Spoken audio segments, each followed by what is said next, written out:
It's now 7 o'clock. I'll call to order the Woodland Park City Council regular meeting for November the 21st, 2013. The City Council just had a work session up in the administrative conference room for the last hour and a half on a couple of things and relative to budget and some tax things, and it went very well. It was a public meeting. And so anyway, we'll take a roll call for tonight's meeting. For that, we'll turn to our city clerk, Cindy Morris. Thank you. Mayor Turley. Present. Gary Brevetto. Here. Bob Carlson. Here.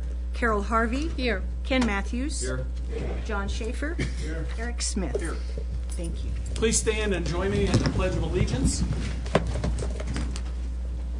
I pledge allegiance to the flag of the United States of America and to the republic for which it stands, one nation, under God, indivisible, with liberty and justice for all.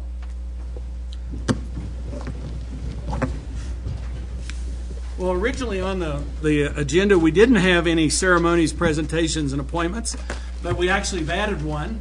I think some of you have heard me speak before, and a lot of you know going on in the community, the Woodland Park High School softball team this year had a really great season, and so we've invited some of the players over and the coaches, and if you all would come forward, I'd just like for you to come up and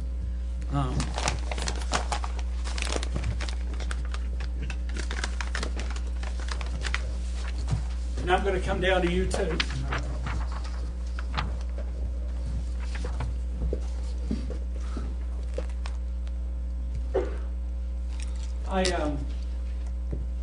Most of you all know that I'm, pretty involved in going to some of the sporting events at schools. I mean, with the schedule, you can't go to everything, but it was great going over and watching the girls play softball this year, and it was a great team, and it was a lot of fun. And maybe you just tell us kind of how the season went. My name is Gail Huntington. I'm coach of the Woodland Park softball program. We approximately have 30 girls that's involved in our program as far as varsity, JV, and the C squad team. I've been involved with the softball program now for 9 years. Been the head varsity coach for the last 3. This year, last 2 seasons, we were 14 and 7, I believe, when after the playoffs, and made the playoffs each of the 3 years, which Lexi is a junior, had the opportunity to be able to do that. And these two are graduating seniors, and for them to be able to experience that, I think in the 9 years I only experienced it one other time. So, this year they ended up going 16-5. They did a very good job. All 3 of these young ladies are Mallory Trishelle is a first-team all-conference pitcher. Kelly Suggs is a first-team all-conference shortstop. And Lexi Comer is a first-team all-conference second baseman. I believe every one of our starters ended up either getting second team or honorable mention as well. As far as our JV team, I believe they ended up going 10-4. And our C squad team, which is a lot of young ladies that haven't even played softball before, went 8-0. So the program is really going to a new level, and we wish these two off to. They're going to be going and playing college ball, so they're just trying to make a decision where they're going to play at. Academically, I believe we had 5 first-team all-state academics, which is pretty impressive, and 3 honorable mentions, which is also, that's out of the varsity team. And to do that, you have to be through your junior and senior year.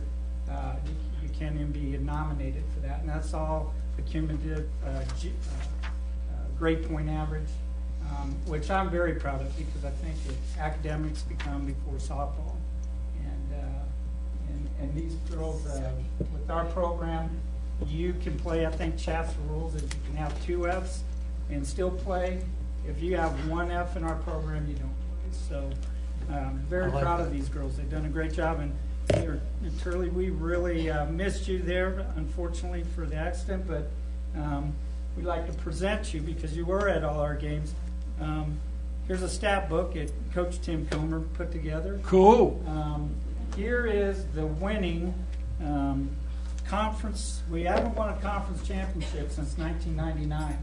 Here's the game ball. Wow. The Whitefield championship game that you weren't able to make. And there's a photo of the girls and the team. And Very thank you good. very much. Thank you. Well, and I you know, it's just great, I know, for you guys to be able to bring another banner to hang up in the gymnasium over there. I was over the other day and saw it up there, and that's pretty darn nice. And it just shows the hard work you put in and the great things you've accomplished. And what the reason we try to do some of these things with the schools, I mean, we are a community in Woodland Park, and you guys are a part of our community. And so we want to try to always bring that together between the youth and the community and all the old folks like me too. So really, congratulations. I have, I'll get this from you. We'll find a special place for that wall. All right. So Woodland Park pen, and then I'm actually going to give you some to take to the other team. Okay? So we have 30 plus. Do you have enough for the bag? Why don't you Just take the bag. Why don't you take this and then you get back to it? Okay. Okay. Thanks Very again. good. Thank you very much. Thanks for coming.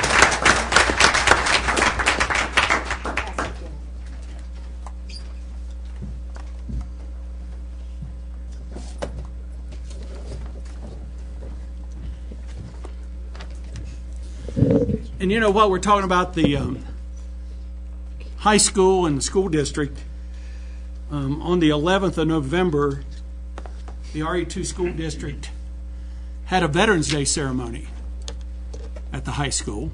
Last year, Columbine Elementary did it, and it was superb. And this year, it expanded to the whole RE2 school district. And it was really a pretty special event. It was amazing seeing all the students come together and the music and, you know, just recognizing veterans and those that serve to protect our country. And so I just, I said just today, sent a letter over to Jed Bowman, who's the RE2 superintendent. I actually didn't send it on city letterhead. I actually sent it on American Legion. And, you know, thanking the whole school district for the really fine job. It was really superb. And I just think that's how we come, again, it just shows how we're together as a community. So I think Jed and the principals and the staffs and all of the students for what all they do in our community. So with that being said, I will move on to item 5, additions, deletions, or corrections to the agenda. Cindy, do we have any? We have 2. Agenda items 8B and 8C. The public hearing dates for both will be December 5th. And that's 8B and C. Correct. Okay. Thank you. Okay. And we'll move on to item 6, the consent calendar. And for that, we'll turn to Cindy again. Thank you. There are 2 items. The first is the November 7th regular meeting minutes, and the second is the October statement of expenditures. What questions may we answer? Council members, any questions for Cindy on the consent calendar of these items? Hearing none, entertain a motion. Move to approve. Second. I have a motion, a second. Any further discussion? We'll take a vote. Thank you. Brevetto? Yes. Carlson? Yes. Harvey? Yes. Matthews? Yes. Schaefer? Yes. Smith? Yes. Turley? Yes. Thank you. Motion carries unanimously. Thanks, Cindy. And then we'll move on to unfinished business, item 7. And first is to consider Resolution 766, establishing the building department fees. And for that, I'm going to turn to our Director of Planning, Sally Riley. Thank you, Mayor Turley, council members. couple of weeks ago, we introduced to all of you the Resolution 766, and this evening, Henry Yankowski, the head building official, and Todd Welsh are here again to help answer any questions you may have. We have begun to institute our pilot program we've had 19 plan reviews thus far down at Regional Building Department, and we have issued 17 permits. At the end of this month, we'll be assuming all building department associated services, and so with that, this fee structure is set up for residential and commercial building permits, as well as over-the-counter permits and permits that are pulled for various trade groups, the mechanical, electrical, and plumbing groups, depending upon the project. What Regional Building Department has, which is very handy, is a fee calculator on their website. So if you go onto the website and you choose Woodland Park, it will estimate the fees for you, and we are going to have a training for our builders to be able to utilize the website to its fullest. We'll also have a computer set up in the office that will be a public kiosk that we can help both homeowners, business owners, and builders to be able to access as much information as possible as they begin planning for their permits. So with that, we would recommend that you approve Resolution 766. There is one minor tweak that I would like to make on Table A2. That is for the commercial fee schedule. Its minimum fee for a valuation of $1 to $500 is $50. And then you'll see the next row from a valuation of $500 to $2,000 was starting at $23.50. That is not correct. It should start at $50, correct? And then the increment is not $3.05, but $1.28. That will then bring the next increment up to $69.25. So with that small correction, we would recommend that you approve these fees. And Mr. Yankowski is happy to help explain further as to how he was able to come up with this fee proposal. Yes, Eric.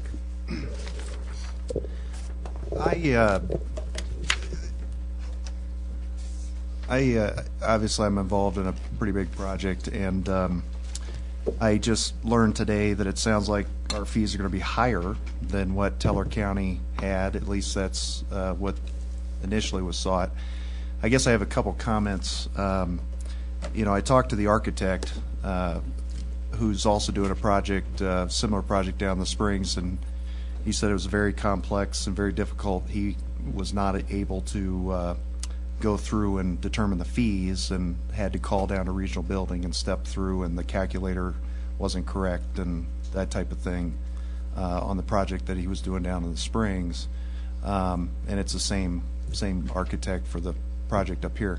I don't want to derail this, but what I would like to do so that I have a better understanding, I'm not prepared tonight because I think it's pretty complex. I think we have two projects that I would like for us to take a comparative look at. I would like for a comparison of Trail Ridge as it relates to the building department, the fees that were up here in Teller County where that project started versus the fees down in the Springs, because we were told at the last meeting that fees would be lower than up here. And then I would also like to take a look at the Tractor Supply project as well. Those are two very good retail projects that I think we could look at a side-by-side comparison. And then, we'll have the information, it'll be spelled out, and then I would feel much more comfortable at that point adopting the fees And one more comparison, I would like to look at a single-family residential house. I'd like to look at what's the cost for an SFR up here in Teller County's rates, and an SFR down the Springs. I would feel more comfortable because it is very complex. I took a look, and I think I have no doubt in my mind that you guys have people that understand the fees and how to figure it out, but it is very complex. It's not something that's very simple for somebody to go on and figure out. So I'm not prepared tonight, and I would suggest to council that we table this item until that analysis is done, and that we take it up at the next meeting. I'll just chime in a little on that. He's asking specific things. I had just a very simple question. How does these fees compare with previous? And I guess I would, and if I was provided that, I missed it in seeing kind of line by line, this is what was being done, and this is what's being done now. That's what And that's, so that's, how does it compare with the previous was actually my question, because I just didn't know that. I mean, I was told they were going down, but I didn't have anything to really show me that. Counsel? Yes, Ken. I see Jim Olson's here from the HBA. I just wondered, Sally, if you'd had feedback from the HBA and some of the builder members and their opinions on these rates? We had distributed this resolution to the advisory group. I did not get any specific comments back from them. Okay, thank you. Other questions, comments from council? Not yet. Not yet, meaning, I would like to hear his explanation. okay? My explanation, Of how you came to the fee schedule, sir. the And please residential- state your name and your I'm address, sorry, sir. Henry Yankowski, 2880 International Circle, Colorado Springs, 80910. The residential fees are exactly what they are in El Paso County. And I do have a comparison that What about Teller? they're less than Teller. Okay. With regard to single family, I do have that information. However, I obviously don't have Trail Ridge Tractor Supply in front of me. So it would be good that you table it, and we'll go ahead and bring that back the next time. That'd be fine. With regard to a single family, the Teller County, I have one example here that's 145 Aspen Drive. The Teller County fee is $2,391, and under your fee schedule, if you adopt this, it would be $679.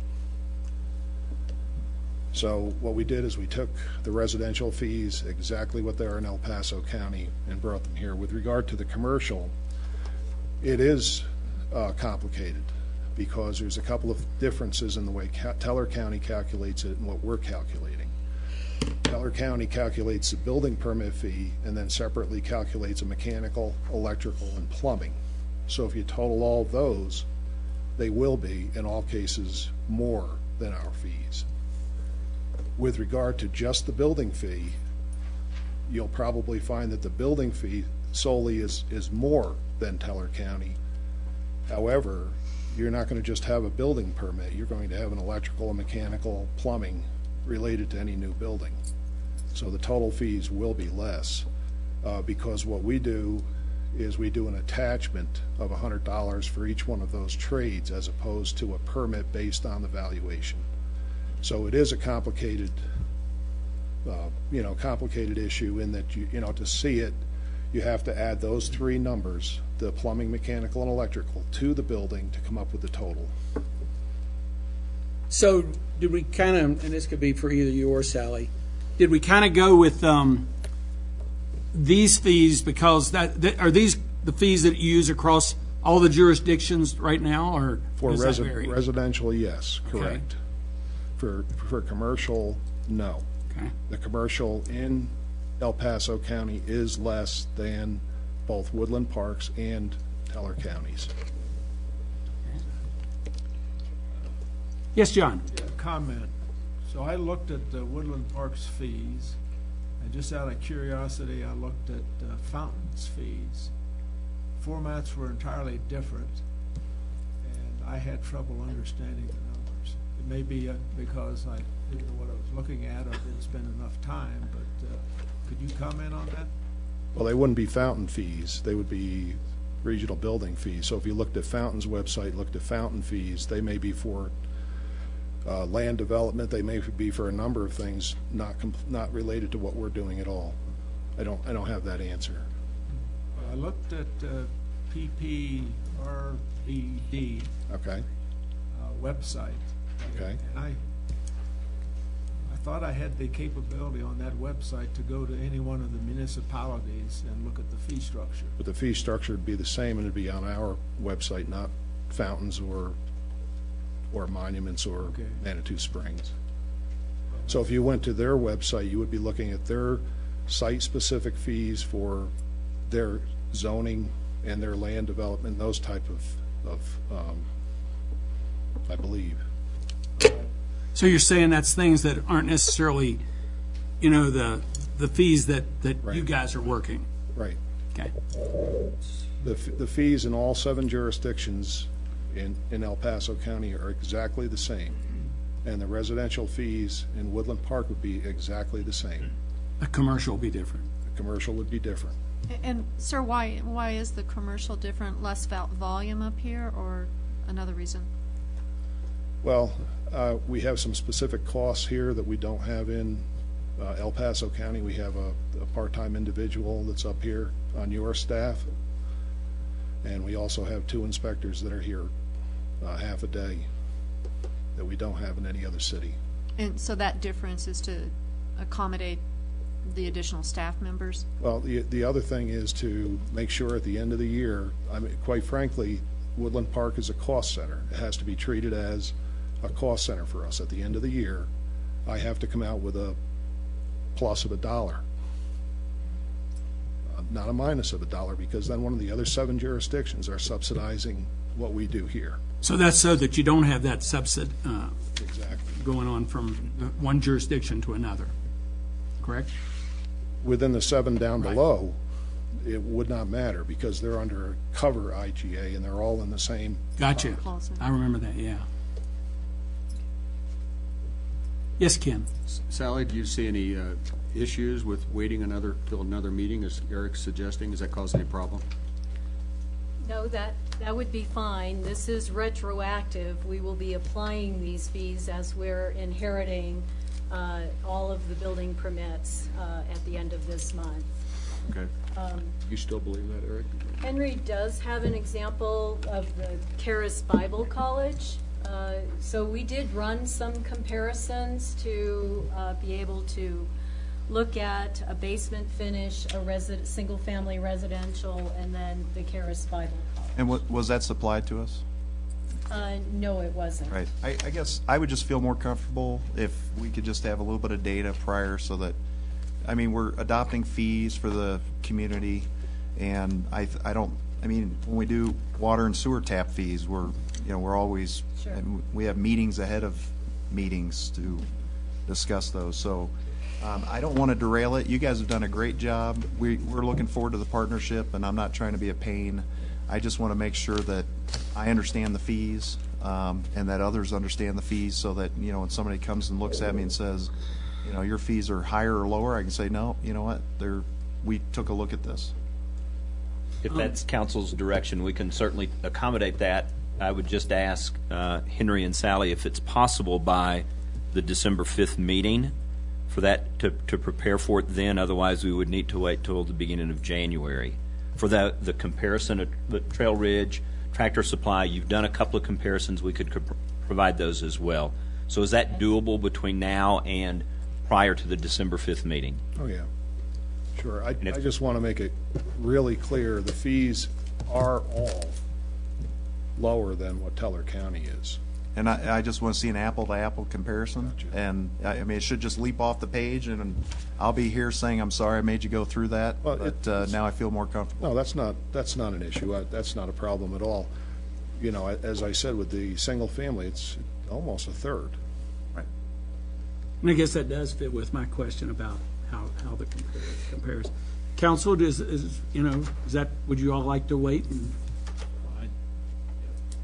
You need a vote on that? Yes, please.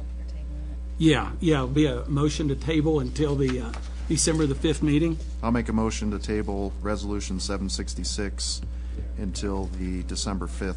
Second. You need to make part of that resolution that you get provided certain information. I think staff. We've got that guidance. Thank you. Okay? Motion and a second. Any further discussion? It's to table Resolution 766 until we can get a chance to review the information and then review it and vote on this at the December the 5th meeting. Thank you. Carlson? Yes. Harvey? No. Matthews? Yes. Schaefer? Yes. Smith? Yes. Turley? Yes. Ravetto? No. Thank you. Motion carries 5-2. Okay. And then the next item is to consider selection of the final design for the Memorial Park Master Plan Improvement Project. I think most of you know that council and staff has been working over the past quite a few months in coming up with some improvements for Memorial Park. I think everybody knows how important Memorial Park is to our community with the events there, and we want to see even greater events in the future, and the park definitely needs some work done. And so for that, tonight we're going to have some discussions with council, and leading that's going to be Cindy Keating from Parks and Rec. Good evening, Mayor Turley and council members. On behalf of the Parks and Recreation Advisory Board and the Land Patterns team, I'd like to thank you for the time you've given to this project and the time that you've taken to review. On November 7th, council determined that a work session wasn't needed to discuss the Memorial Park Master Plan and indicated at that meeting that you would be prepared to select a master plan tonight. Recall that there's been 2 final designs prepared. Design A does not include an aquatic center, and Design B includes an aquatic center on the northeast border of the park, or northwest border of the park, I should say. I'd be happy to provide any information or answer any questions you may have. Dave Morrison from the Land Patterns is here as well, and there's a couple board members here too if you have any questions for them. I guess I'll make a couple of comments. I guess I'm in that mood tonight.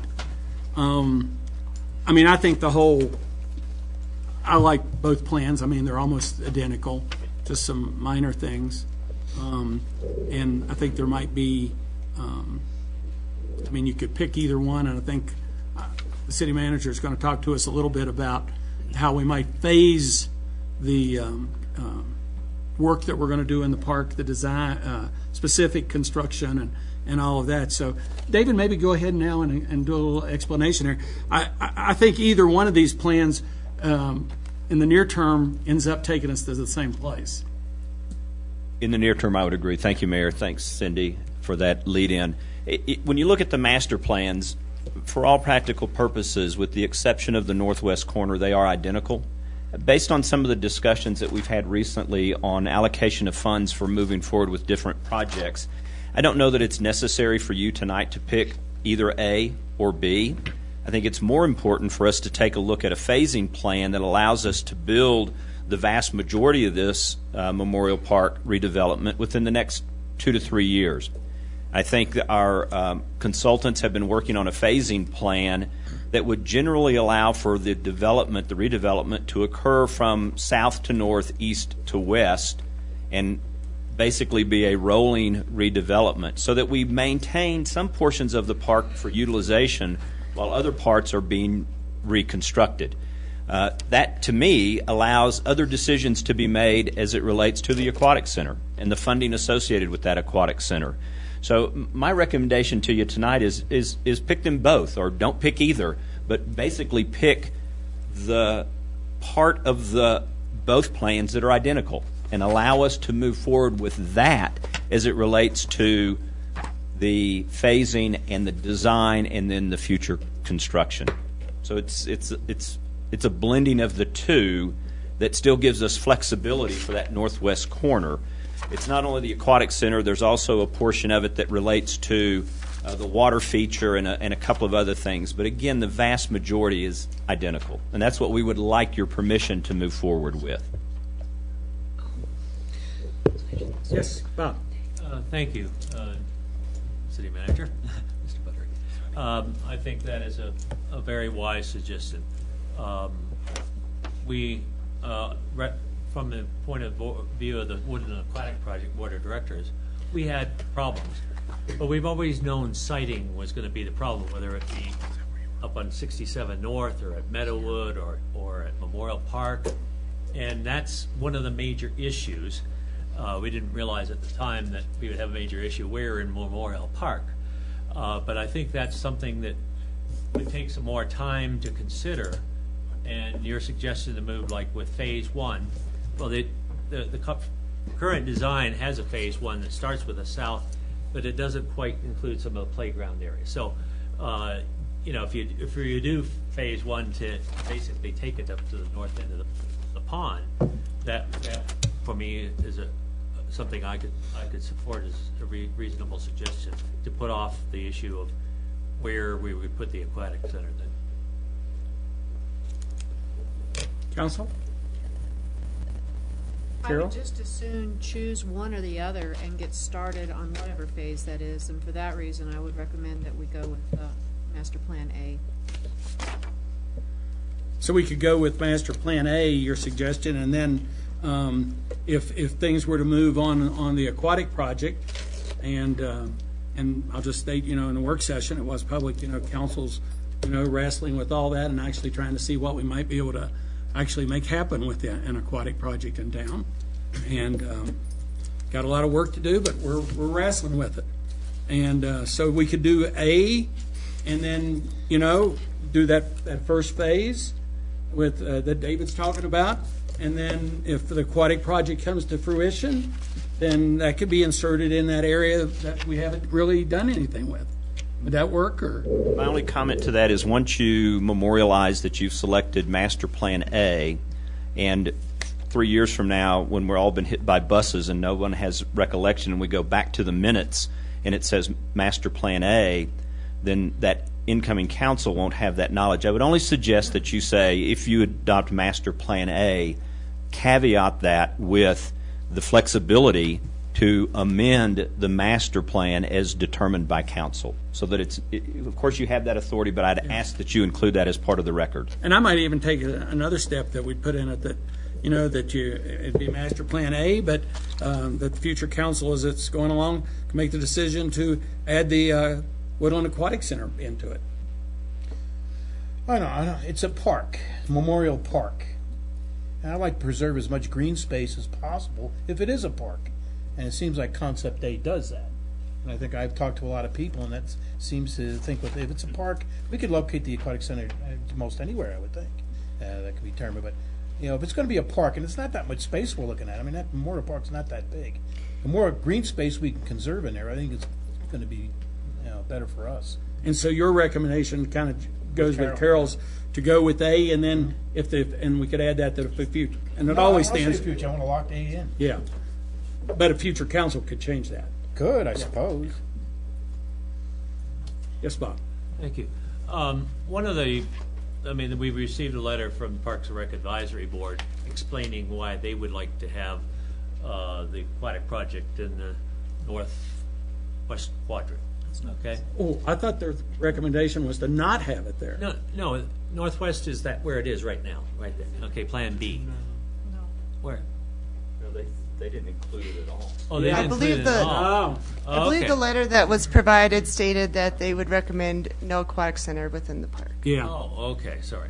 I must misinterpreted that. Yeah, But yes, I think that I would go along with David's suggestion that it be noted in the minutes that we expect that the council have the option still to make a decision in the future as to the siting of the project.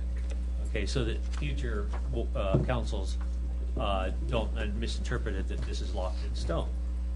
Then why do we have to make a decision at all? We're going to leave it to a future council. I'd like to lock in something now, so you have a master plan to go with this thing. If we want to accelerate the project, which I hope you do, then maybe we could get this thing done in 2 years instead of 3. So what I'm hearing, Gary, is you'd like to go with A? Concept, yeah. You'd lock it in? and Lock it in. If somebody decides they want to change it to something else later, that's up to them, or us, or whoever it is. No, I said, if you're gonna lock it in, you're gonna lock it in. Well, How can you change the plan midterm between, building the darn thing? I'd like to lock a certain concept in right now. Carol? Well, another reason to lock in one or the other is costing for the project. When the plans were presented to us a month ago, we talked about a cost of $500,000 for excavation for a pool that may or may not exist. If we look at A, then we're not going to have that cost involved in budgeting for this over the next 2 to 3 years. Yes, I noted that difference between the two, between A and B also. But that's why I opposed Plan B, because it would cost $500,000 more to put it there as opposed to where the Woodland Aquatic Project Board of Directors proposed, okay? So do you want to spend $500,000 more, basically, which redoing the street, and rerouting utilities, et cetera? And so, I think that we need to have the flexibility as a council to, at some point, put the project where we as council agree it ought to go. And to lock it in right now, we don't lock in decisions. Any council can change anything they want at the next meeting. So this desire to lock something in, it just goes against our process. But I'm going to use your own words a little bit back on here, and that you like to see strategic planning, that you make a plan and that you work towards it, and I think that's what I'm hearing from at least two of our council members tonight. And yes, Ken. Well, I would just echo the same thing. I think we've got a good plan. I would support what the Park and Rec Board has come up with, and let's go for that. If something changes down the road, I don't think we need to put anything in writing in the notes or anything. The council can always make changes. Yeah. If it's appropriate, and if we have the funding. So I would support A. Yes, Eric. So, I would like to see us have an aquatic center, and I personally believe that this is the right spot for it in town. I don't believe that it should be out by Meadowood Park. I don't know where else. I don't think it should be on 67. There have been a lot of places that it's been proposed. I think the place for the aquatic center is in downtown Woodland Park, close to where people can walk and go to the businesses and shop and be part of the community. I would hate to see that opportunity go by the wayside. I am for moving forward on the park. I don't think we have to necessarily lock in the north side of the park. I like David's thoughts as it relates to getting this going. But, if we're going to have a discussion about whether the aquatic center should go here or somewhere else, I'll just make it known that this is where it needs to go. I appreciate the fact that it's a park and there needs to be green space, but there's a lot more to parks than green grass. I don't see another place in the community other than the Woodland Station, I guess. We could maybe identify some property there. But to me, the aquatic center, if it ever happens, needs to happen downtown. And if it doesn't happen, then we can put plenty of green space there. But whether it's on the west side of the park, the east side of the park, to me, that doesn't matter. But just to say, you know what, we're not going to ever consider it here. I think this is the only place it should go. And I think if we choose to put it somewhere else, we're just missing out on an economic development opportunity. John. I am swayed by Eric's words, so I would agree with him. In terms of strategic planning located in the park. I'm sorry, I'm not swayed at all for something that we haven't even agreed to pay for, when we can move forward on a plan that's something the city can afford without a tax increase. We all know if we have a pool, it's going to require a tax increase. Until the voting public decides that we will increase sales tax to accommodate a pool, whether it's in Memorial Park, behind the hospital, on Pikes Peak, is silly. But we have an opportunity now to take a solid plan and lay aside money for it and build it out in the next 2 to 3 years instead of the next 10. I'm inclined to agree. And I'm going to weigh in on that. I agree with Eric on most things, and I'll just, for the record, I want to see the aquatic project, and I'll just say, for the public, really are wrestling with that and looking to see how we could figure out a way to make that happen. I would like to see us go ahead. Memorial Park has been and is really my number one priority. I think it's our jewel in the community, and I want to see it fixed. I do take the input from the Parks and Rec Advisory Board. I understand what Eric's saying about it being there. I could go very much along with A, and that's what we're working towards. It's going to be done in steps, and if the aquatic project does come to fruition as part of that big package, it could be looked at and worked into the park. Yes, Bob. Yeah, and that's the approach I'm taking. I'm agreeing with Eric that it should go in the Civic Center area, okay? Whether it's where they propose it be or some adjustment to it. But it shouldn't be out at Meadowood or north on 67. The comprehensive plan supports having the development of the downtown area to bring tourists, other people to that area. It's an amenity that will draw people. So the idea that we shouldn't even put it there at all, I would agree with Eric that it should. But we don't have to make the decision right now. No. I agree to David's proposal that we start at the south and work north over a couple-year period. And during that time, we will have additional information that we can then bring to making the decision as we continue north. And so I don't want to have to make a decision right now any more than we have to make a decision. So I would support going with, the phased approach that you've proposed. Isn't the legislative process pretty? Yes, Eric. The last comment I'll make is the words on this is called master plan. We spend a lot of time master planning a lot of things. We have a comprehensive plan that is full of all kinds of hopes and dreams.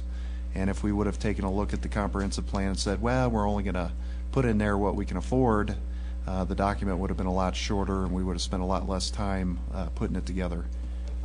We have master plans for other parks and other facilities.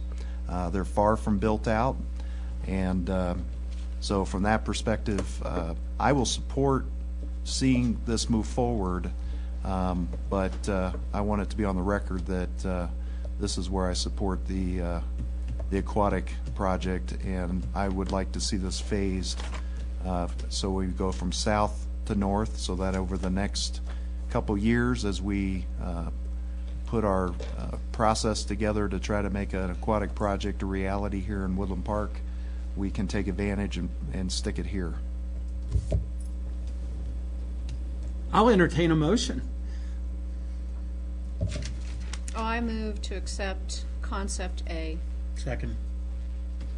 I have a motion and a second to accept concept master plan A, and all the discussions on the record too. And any further discussion? Yes, Ken. Well, I'd just like to clarify, I think most all of us are in support of the aquatic center. The problem has always been, for years and years and years, is how do we fund it? It's not that we don't want it. That may be a good place for it, that's great, but to make decisions based on that when we're not even sure if it's ever going to happen, that's what I have a problem with. Yeah. I'd love to have it. Almost this whole community wants it. You got to pay for it. Yeah. So that's the issue, I think. Yes, Bob. Yeah, and we had this workshop beforehand to plan a phased approach, one step at a time rather than the whole ball of string, so to speak. My counter motion would be. No, we have a motion. Okay. We have a motion We and can a have second on the discussion. floor. Okay. We can have discussion, though. You can, and that's what we're having, but he's not a counter motion. Okay, well, sorry about the process or Robert's Rules of Order. But the point is that we can go with the phased approach. okay, and leave it open. I think the record should show that no matter whether we accept A or B, we have the option in the future to making a change. As Eric has said, all plans are dreams, and we can adopt this. And as David is already planning with Land Patterns Inc., is that they're working on that phased approach. Yeah. And that will give us information as a council to be able to make these future decisions. Yep. Eric? I like Bob's approach. I would like to maybe see if the motion maker would consider adding that language in there. Well, I'll leave that up to the motion maker, but I want to support this, but just to say, you know what, we're going to lock in A, that is tough for me, because I have strong feelings, and I would at least like to have some language in the motion that states that we're going to do this in a phased approach. I mean, that's all I'd be looking for, and generally working from the south to the north. And if it happens that in 3 years the aquatic center doesn't happen and the rest of the park gets built, well, that's great. I don't think that there's a requirement to change the motion. The plan does talk to a phased approach. By accepting the plan, we accept the phases. Yeah, and I go back to my original concept that this is a park. I think we need to preserve as much green space in that park as we can, and not put more buildings on there. Because then you don't have a green space anymore, you don't have a park anymore. It's not a very big area we're talking about here. Put a big building in there, you're taking up a good part of the real estate. And that's, people go there to enjoy the park, to relax. I mean, God, there could be other places to put a aquatic center downtown, like you mentioned, Woodland Stations would be a good alternative. But I'd like to preserve that as a park, and I'd like to accelerate the process if possible. You can't accelerate the process if you're going to say, well, we're going to change things 6 months out. You got to fix something now if you want to make progress, I think. And I would just state, if that was the intent of the motion, I would not support it. Neither would I. Okay. Any further discussion? I think we're ready for the question. Okay. We'll then take a vote. Motion then is to select Plan A. Harvey? Yes. Matthews? Yes. Schaefer? No. Smith? No. Turley?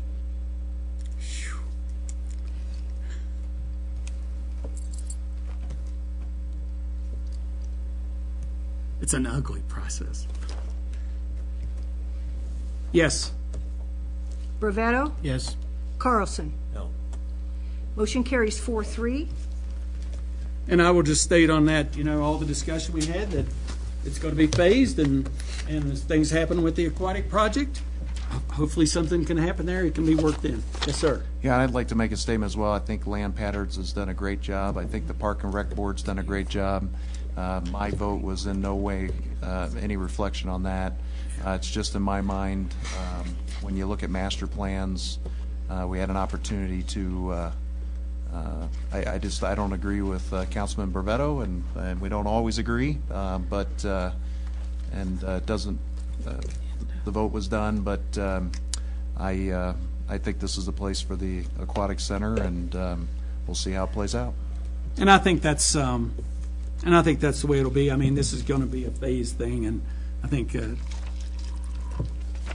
David's our city manager and has heard our guidance and what they're going to work there, and we'll see how things with the aquatic project turn out, and then there will be a time in which we will, if we can make that project happen, that we will have to have those hard discussions on the location, and I think it needs to be more than just a discussion on Memorial Park. We need to look and have that discussion as a council on all the options and the pros and cons of all those options, and we'll move at that time.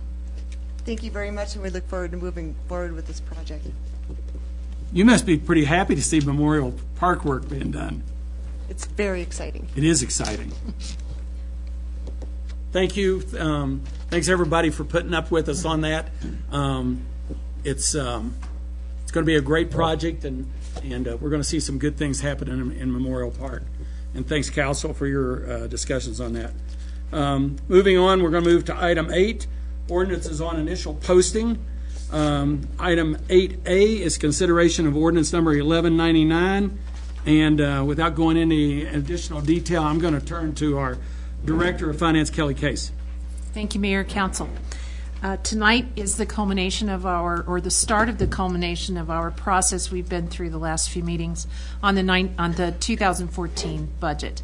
The ordinance before you does break down what's been agreed upon with your direction by fund, and at the beginning of each of the funds, it does identify the available resources or revenues to support the expenditures detailed below each section. This is in compliance or does agree with the document we've been working from and the changes that were recommended. You were provided an updated budget book for your review, and unless you have any further questions, we would recommend approval of Ordinance 1199 on initial posting and set the public hearing for December 5th. We're happy to answer any questions. And just for the record for everyone, over the past 2 months we've been working, council has, with the staff on the budget. We've gone through all the different sections pretty much line by line and reviewed it. And this is the initial posting, and then we will have a public hearing on it on December the 5th. Any questions from council for Kelly? Yes, Bob. Yeah, on page C, looking forward, we talked initially about health care, and it said, so the first paragraph, or is the 10% increase in the health care cost or insurance has two components. What we literally are fine-tuning as you read this. Now, that was back in October.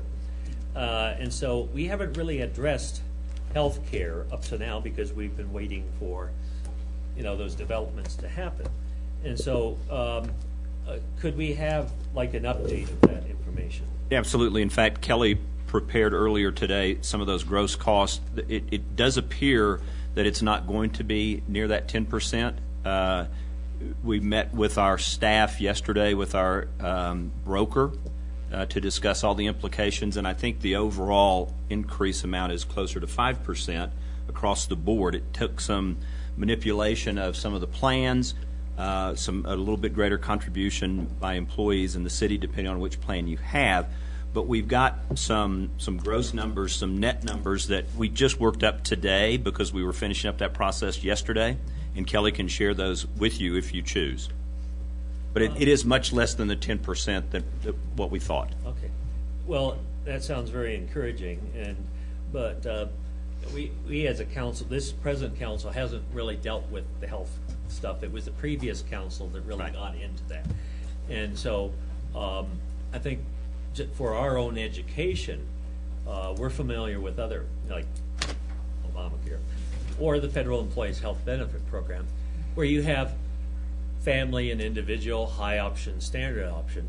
Is that kind of the same thing that our employees have too, that they can pick between various options? Absolutely, and that's what we've had historically. We have 3 plans. We have the equivalent of an HMO, the equivalent of a PPO, and an HSA.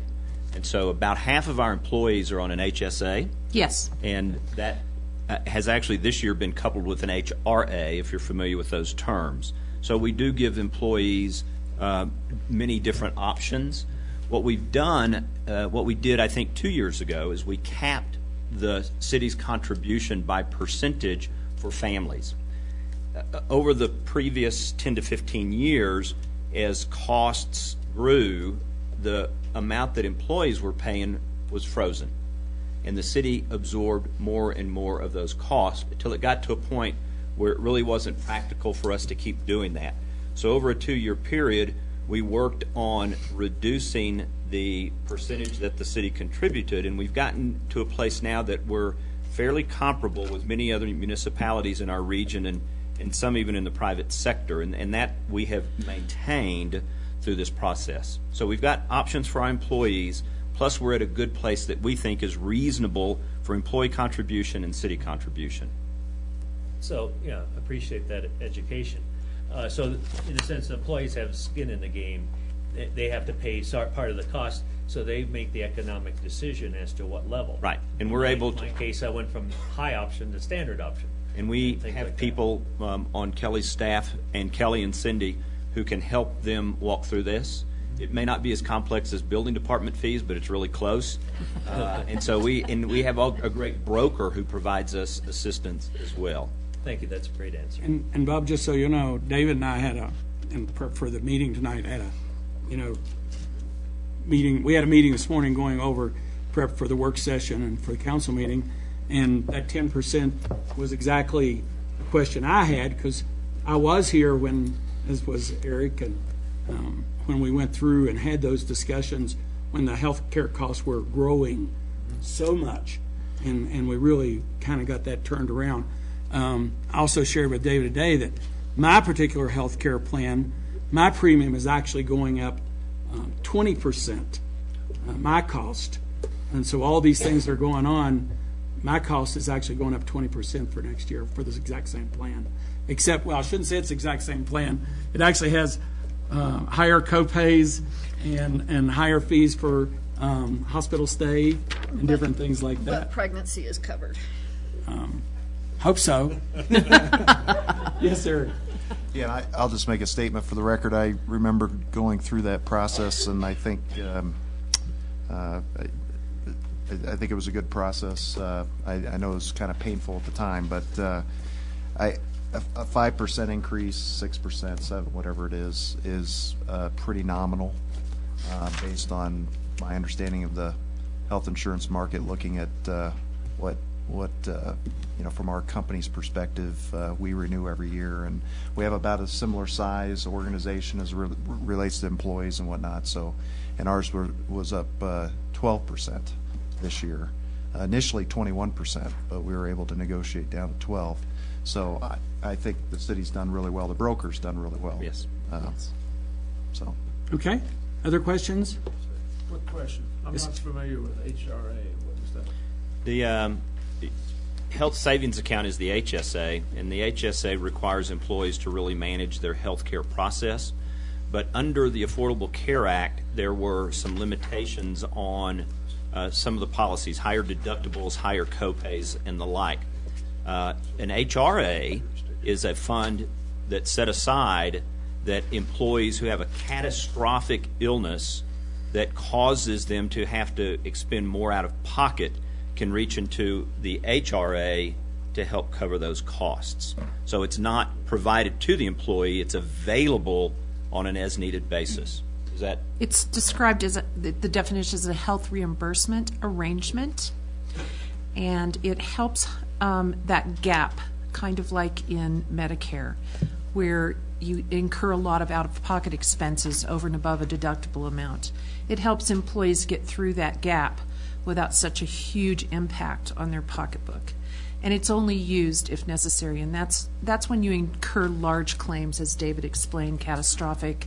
And so you get help getting past that and reach maximum out-of-pocket expense. Then the insurance company picks up 100%. The American, the Affordable Care Act. Thank you, ACA.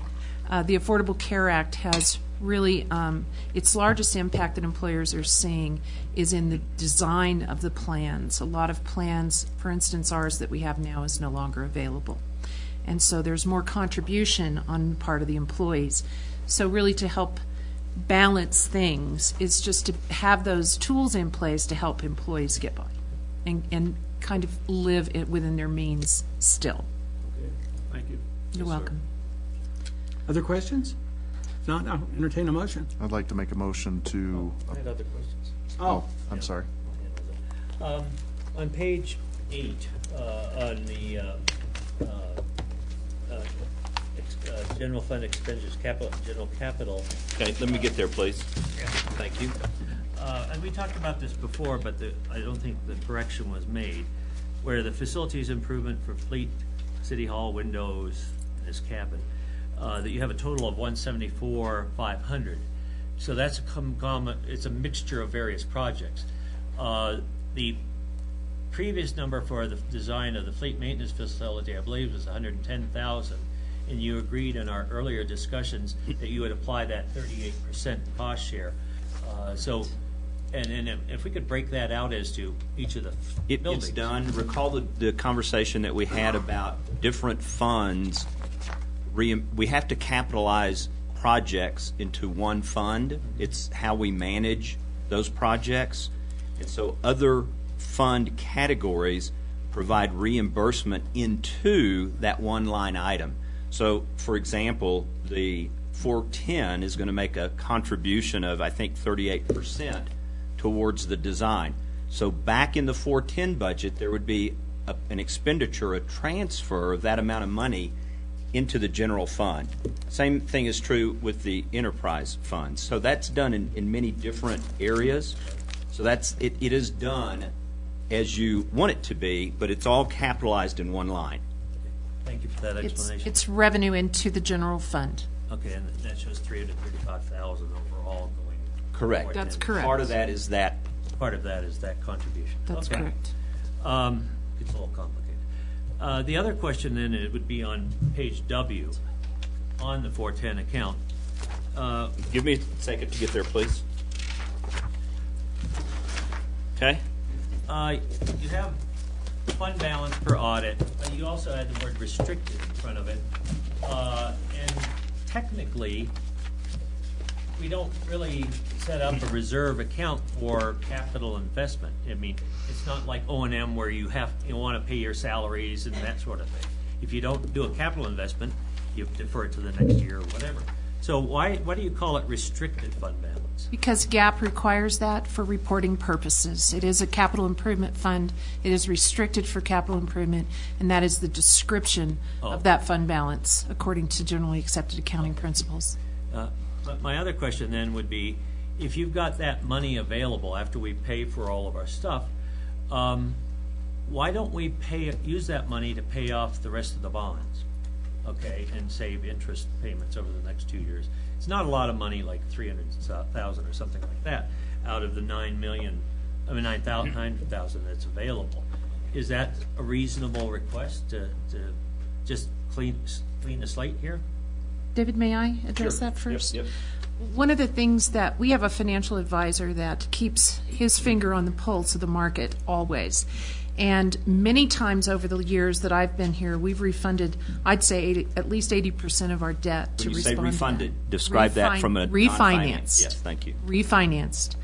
And to capture savings. He keeps his finger on that pulse, and if there is an opportunity and he thinks that it's in our best interest, he will bring that to our attention. Or on the reverse, we would bring it to his attention if that's a desire that the council has to do that. So it is an option, sir.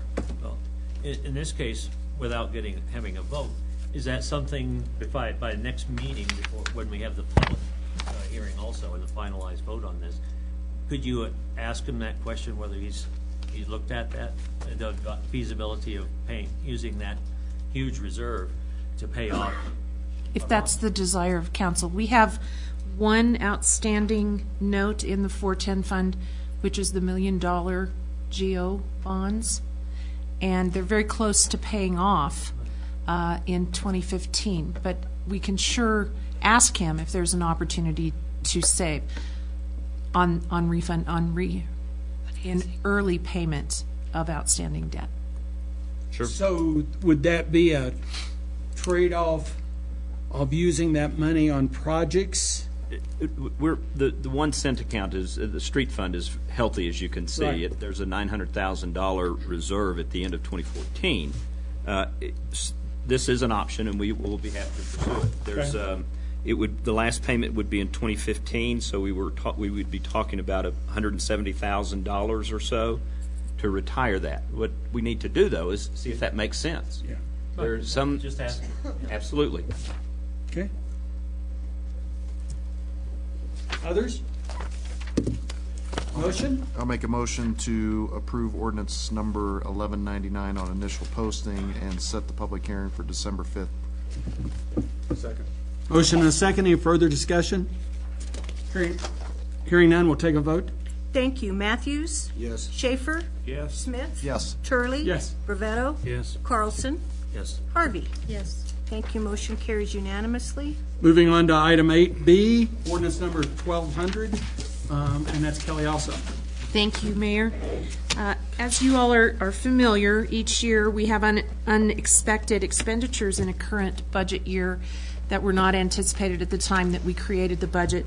That is the case here. There is a spreadsheet on page 2 that itemizes the line items in the projects or grants that we're asking for supplemental appropriation for. I'm happy to answer any questions. We recommend that you approve Ordinance 1200 on initial posting and set the public hearing for December 5th. Questions on this one? Yes, Bob.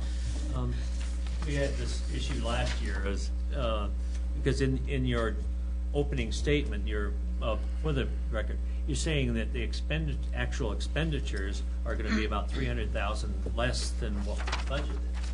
So it's still a little confusing in my mind why we would need additional appropriations when we're going to end up having spent less money. If you'd refresh my memory. I think you're speaking of the general fund, am I correct? And I think that the purpose here was really just to bring to the attention of the council the effects of the flood and to appropriate for that unexpected emergency expenditure. And and I agree with that. On the grant fund, if you'll notice, there was the revenue and the expenditures. This just accounts for them. This doesn't jeopardize our revenue or our strength or our emergency reserve. Under the grant fund, there were revenues of different amounts that were not either anticipated or were different than what we had in the budget, and that's what this reflects, are those changes. So it's as much an accounting tool, excuse me, as it is an informational tool for the council. So these grants were awarded during the year, and we do not have appropriation for the expenditures of those grants that we received, and we do require appropriation from you to spend those monies. So this doesn't change the information that was presented on page K regarding the beginning and the expenditures? No, sir. It does not. Fine. Any other questions? Motion? Make a motion to approve 1,200. Second? I'll second. Any further discussion? That's for December 5th. And that is for setting the public hearing for December the 5th. And we'll take a vote. Cindy? Thank you. Schaefer? Yes. Smith? Yes. Turley? Yes. Brevetto? Yes. Carlson? Yes. Harvey? Yes. Matthews? Yes. Thank you. Motion carries unanimously. And moving on to item 8C is consider ordinance number 1201, dealing with the some changes to municipal code related to sign regulations within a Woodland station. And for that, we'll turn to Sally Riley. Thank you. There were special sign regulations adopted in 2007 for the Woodland Station Overlay District. Quite a few things have changed in the vision for Woodland Station, and thus we would like to propose in conjunction with the DDA and the Economic Development Office a modification in those sign regulations. There is a comparison table in the staff report that Brian Fleer will go over at the public hearing, and we would recommend that you approve this ordinance 1201 on initial posting and set the public hearing for December 5th. And since this is a public hearing, I've got a couple of things. This is on initial posting. Oh, this one's on initial posting. Okay. I'll get it on the next one. Thanks. Any questions for Sally? I'd make a motion to approve ordinance number 1201 on initial posting and set the public hearing for December 5th. Second. Any further discussion? I do find, and we can discuss it at the public hearing, out of all of that, most of it makes sense to me. The one that still seems kind of strange to me is the backlit plastic or internally illuminated signs. Just seems, I don't know, just seems almost like there's uses for it. But I'll just make that as a general comment for now and discuss at the next, at the public hearing. And any comments from council? And we'll take a vote.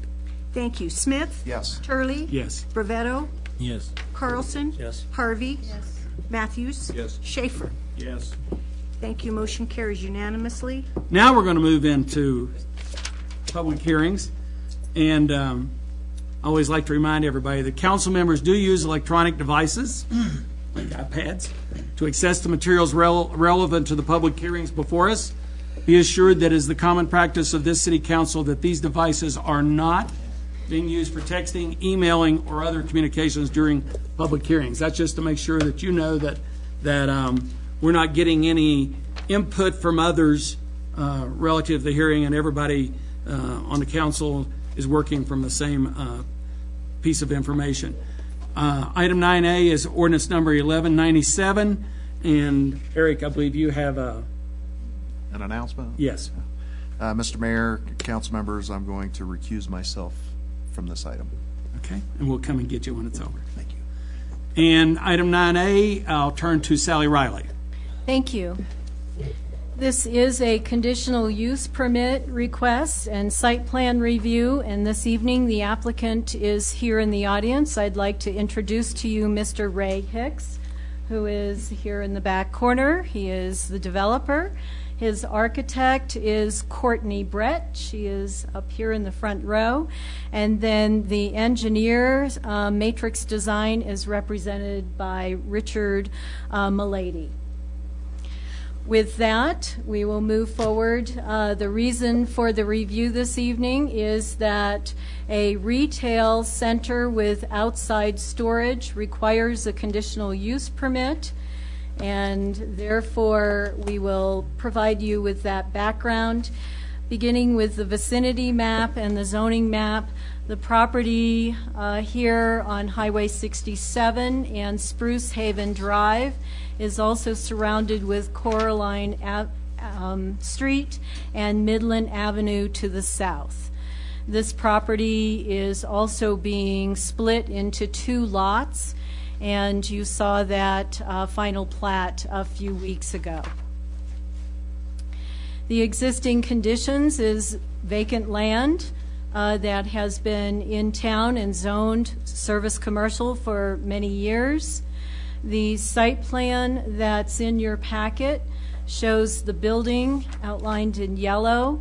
This is a 22,141 square foot retail center. On the south side of the building is the outside storage area, retail area that will be fenced and screened. To the east, next to Highway 67, is the parking lot and the main entrance for customers off of Spruce Haven Drive. To the west of the property is the delivery area. There will be 2 trucks a week on Wednesdays that will make deliveries mid-morning. And the majority of the property in the back is going to be left natural with the trees to provide a buffer to the residents to the west. The other 2 areas for outside display and storage, there's areas identified in front of the building that will have outside storage, and I'll show you some photos of that. And then there's a small area on the south side of the parking lot that will be for trailers, and these are small trailers. Go into more detail about the storage areas. The fenced outside storage area was an amendment to our code recently, so we developed design standards for that.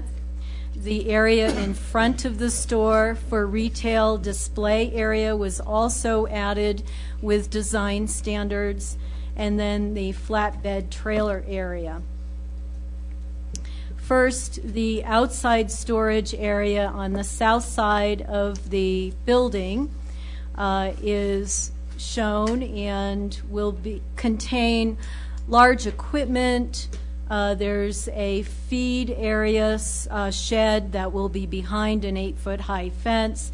There's also a propane tank. They will be distributing natural gas from this site. Here's the examples of the fencing. that will be 8 feet high, and then it will be a scrim fabric that will be on the inside of this fence to create a screen or a buffer. There is a condition in this application that requires that it remain in good maintenance and replaced. That was something that the Planning Commission was concerned about, and so that is in this conditional use. Here's the example of the front door and the front area where product will be displayed. This is within the new design standards that were just established. This is the small area for the trailers, flatbed trailers, that will be on the south side of the parking lot. And this is allowed as a permitted use because of another category in our matrix that allows for outside display of boats and our OHV or ATV facilities or vehicles, so we considered trailers as part of this category. The delivery access in the rear will be accessed off of Spruce Haven Drive. The photometrics plan in the back, the lights on the back of the building will conform with full cutoffs, so to meet a dark sky standard. The deliveries will occur on Wednesdays, only 2 trucks, 8 a.m. and 10 a.m., and no more than 1 truck at a time. And this turnaround has been designed to be able to handle those delivery trucks.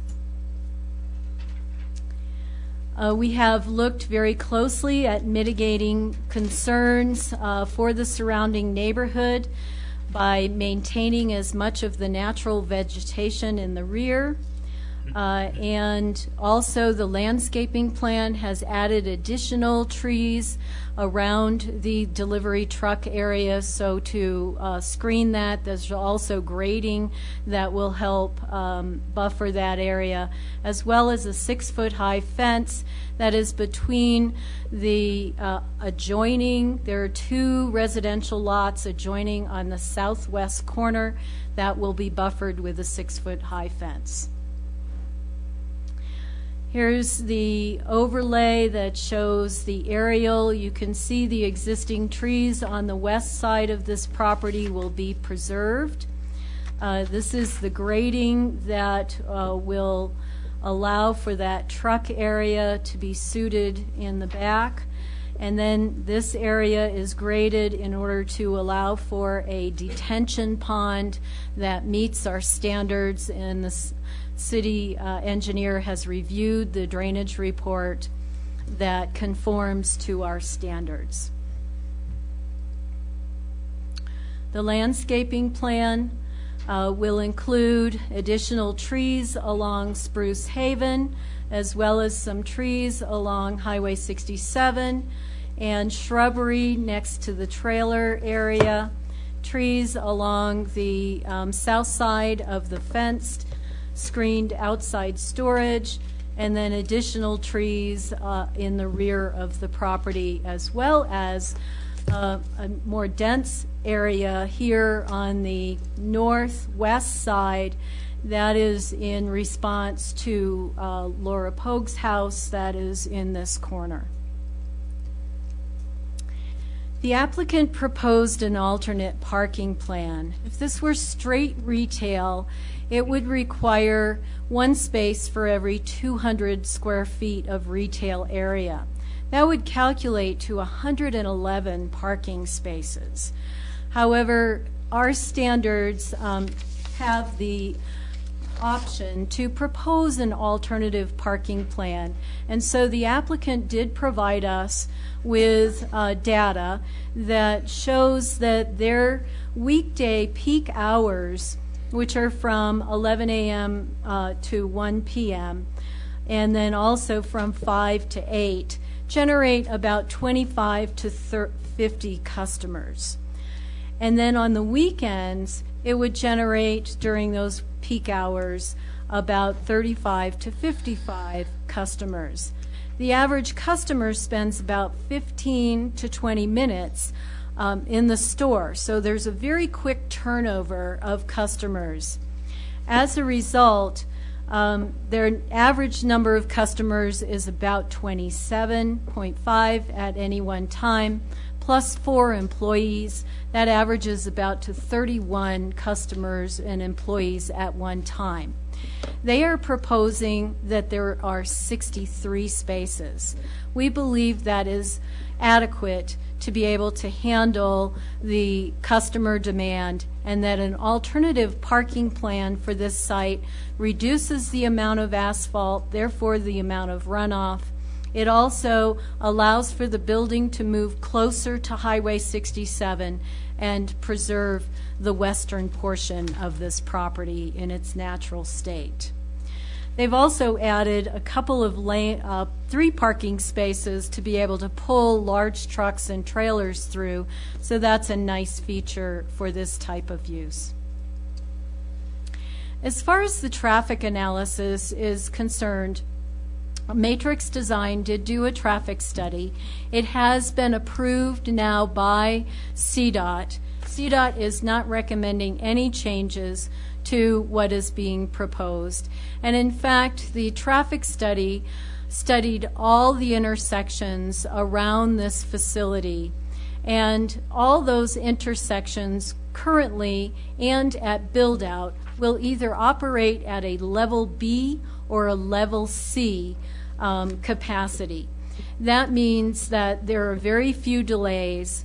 However, the Planning Commission and the neighborhood were quite concerned about folks coming out of Spruce Haven Drive onto Highway 67 and making a left turn lane to go north. They had quite a discussion about adding a right turn lane off of Spruce Haven Drive.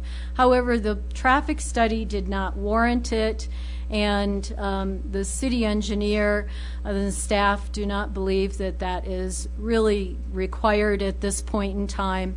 Perhaps in the future, when property to the north of this develops, there is another vacant parcel of commercial property. But at this point, the traffic study and CDOT both do not believe that there needs to be any improvements to the street.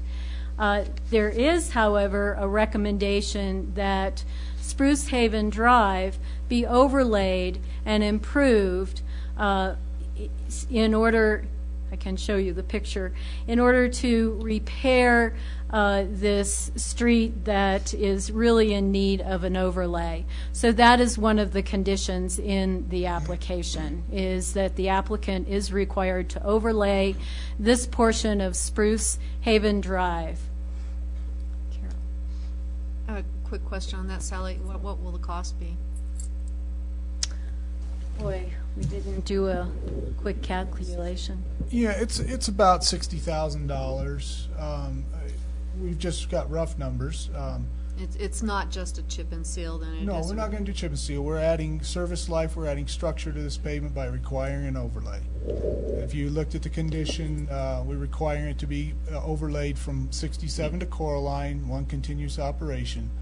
The portion from the second entrance to Coraline would be paid for by the city because it makes sense to do it all at one time. Thanks. With respect to the architectural design, building elevations were submitted, and the applicant has done a really nice job of adding architectural features which show in the rendering, the color rendering of the gabled roof line, the timber accents, the really nice old-timey type shepherd hook lights, the canopies and timber posts, as well as a rock veneer around the base of the wainscoting. So these features show up on the side that face the highway as well as along Spruce Haven Drive.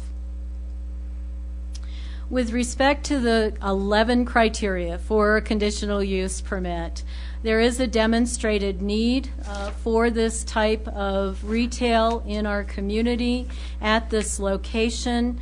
It has been zoned commercial for many years. nearly 35 years. The comprehensive plan map states that this is a mixed-use area, so it could have developed either as commercial or residential or a mix of those. The commercial definitely provides for sales tax generation and property tax increase. The impacts have been assessed and believe that we have mitigated those impacts. It's not to endanger the public health and welfare. This will be constructed according to the international building codes and meet all the fire code requirements. The development should not substantially injure the value of vicinity properties by keeping the building more to the east and the commercial uses to the north and the south. It is compatible with that. These distances from the residence is about 100 feet, which far exceed the required setbacks. And it has, we've tried to mitigate the noise, glare, and appearance and traffic. Being in harmony, again, it is zone service commercial, and it is a regionally provided service and product to the area. So we believe that this is in harmony with what was intended along Highway 67. It conforms to the city's plans, the comprehensive plan map. The comprehensive plan has a guiding principle to sustain economic diversity and vitality in our community. It will have transportation and stormwater capital fees assessed for this project, and there will be sidewalks, curb and gutter, as well along Spruce Haven Drive, and then we'll collect curb, gutter, and sidewalk fees in lieu for it along Coraline. Conforming to the city regulations, it has gone through the review of the site plan, so it does conform to the site plan review. And we began this process back at the end of August with a agency meeting, and they were able to understand our expectations for design and standards at that time. With respect to traffic generation, I've reviewed the traffic study briefly, and Richard is here to be able to answer any further questions that you may have. And we've talked about the enhancement to the pavement on Spruce Haven Drive. The topography and environmental features, there is a limit in terms of the grading as much as possible. It is relatively flat, and the drainage report is found acceptable by retaining stormwater. Adequate water and wastewater, we do have the capability of serving this with water and sewer. There will be a water line that will eventually loop down to Midland Avenue, and there is a subdivision that will be recorded as soon as the approvals are in place with the proper easements. There are no significant safety hazards. The propane tank will be installed and managed according to health and safety regulations. And the architectural design, as you saw by the rendering, really fits into our mountain western type feel. The site plan review criteria meets all that criteria in our standards, also meets our performance standards and design standards. The Planning Commission recommended approval unanimously. There are 4 conditions with various sub-conditions. I'm not going to read through those, but they are in your packet that deal with submitting final plans, maintaining the fencing, the 2-inch overlay on Spruce Haven Drive. And then when we sent out your packet, we had not received confirmation from CDOT, but we have since received that. So their only requirement is that an access permit be submitted to CDOT for this development. Happy to answer questions, and the applicant is here as well. Does the applicant want to make any statements at this time? It's up to you. I'll answer the question. Okay, yeah, just come on up and then, just state your name and address for the record, and we'll have it, and then we'll see if council has some questions for you or Sally. Okay, my name is Ray Hicks. My address is 22183 Main Street, Fairhope, Alabama, 36532. It's been a long path, and I hope that you guys are getting satisfied with both our efforts to satisfy the community and meet in harmony with everyone's desires, and also the speed at which we've been able to do that. I mean, we want to get started, and I know there are a lot of projects that get talked about.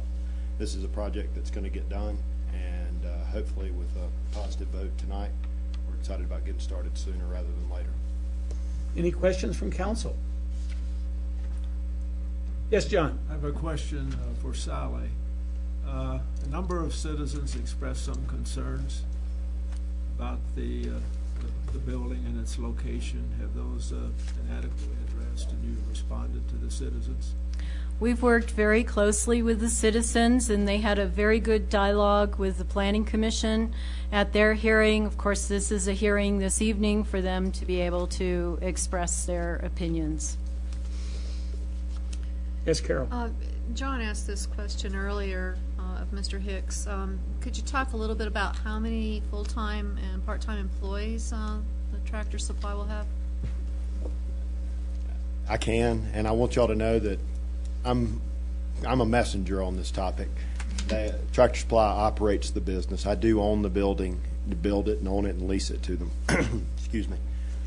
17 would be a number that they typically would tell someone. 17 full-time employees.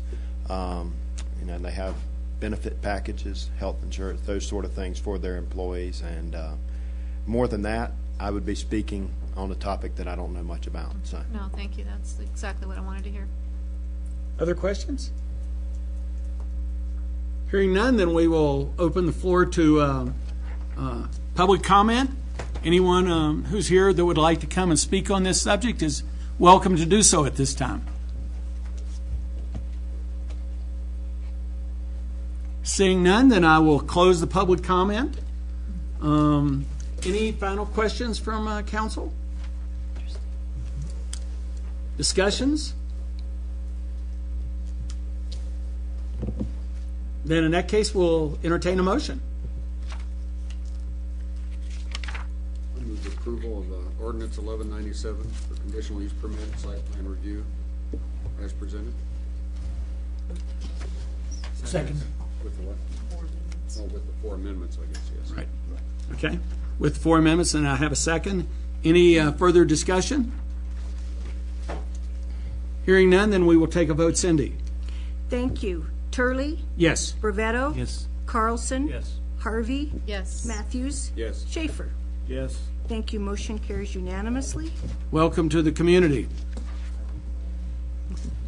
Move on to item 9B, which is a request for serving alcohol during an event out at Meadowood in January, and for that I'm going to turn to Cindy Morris.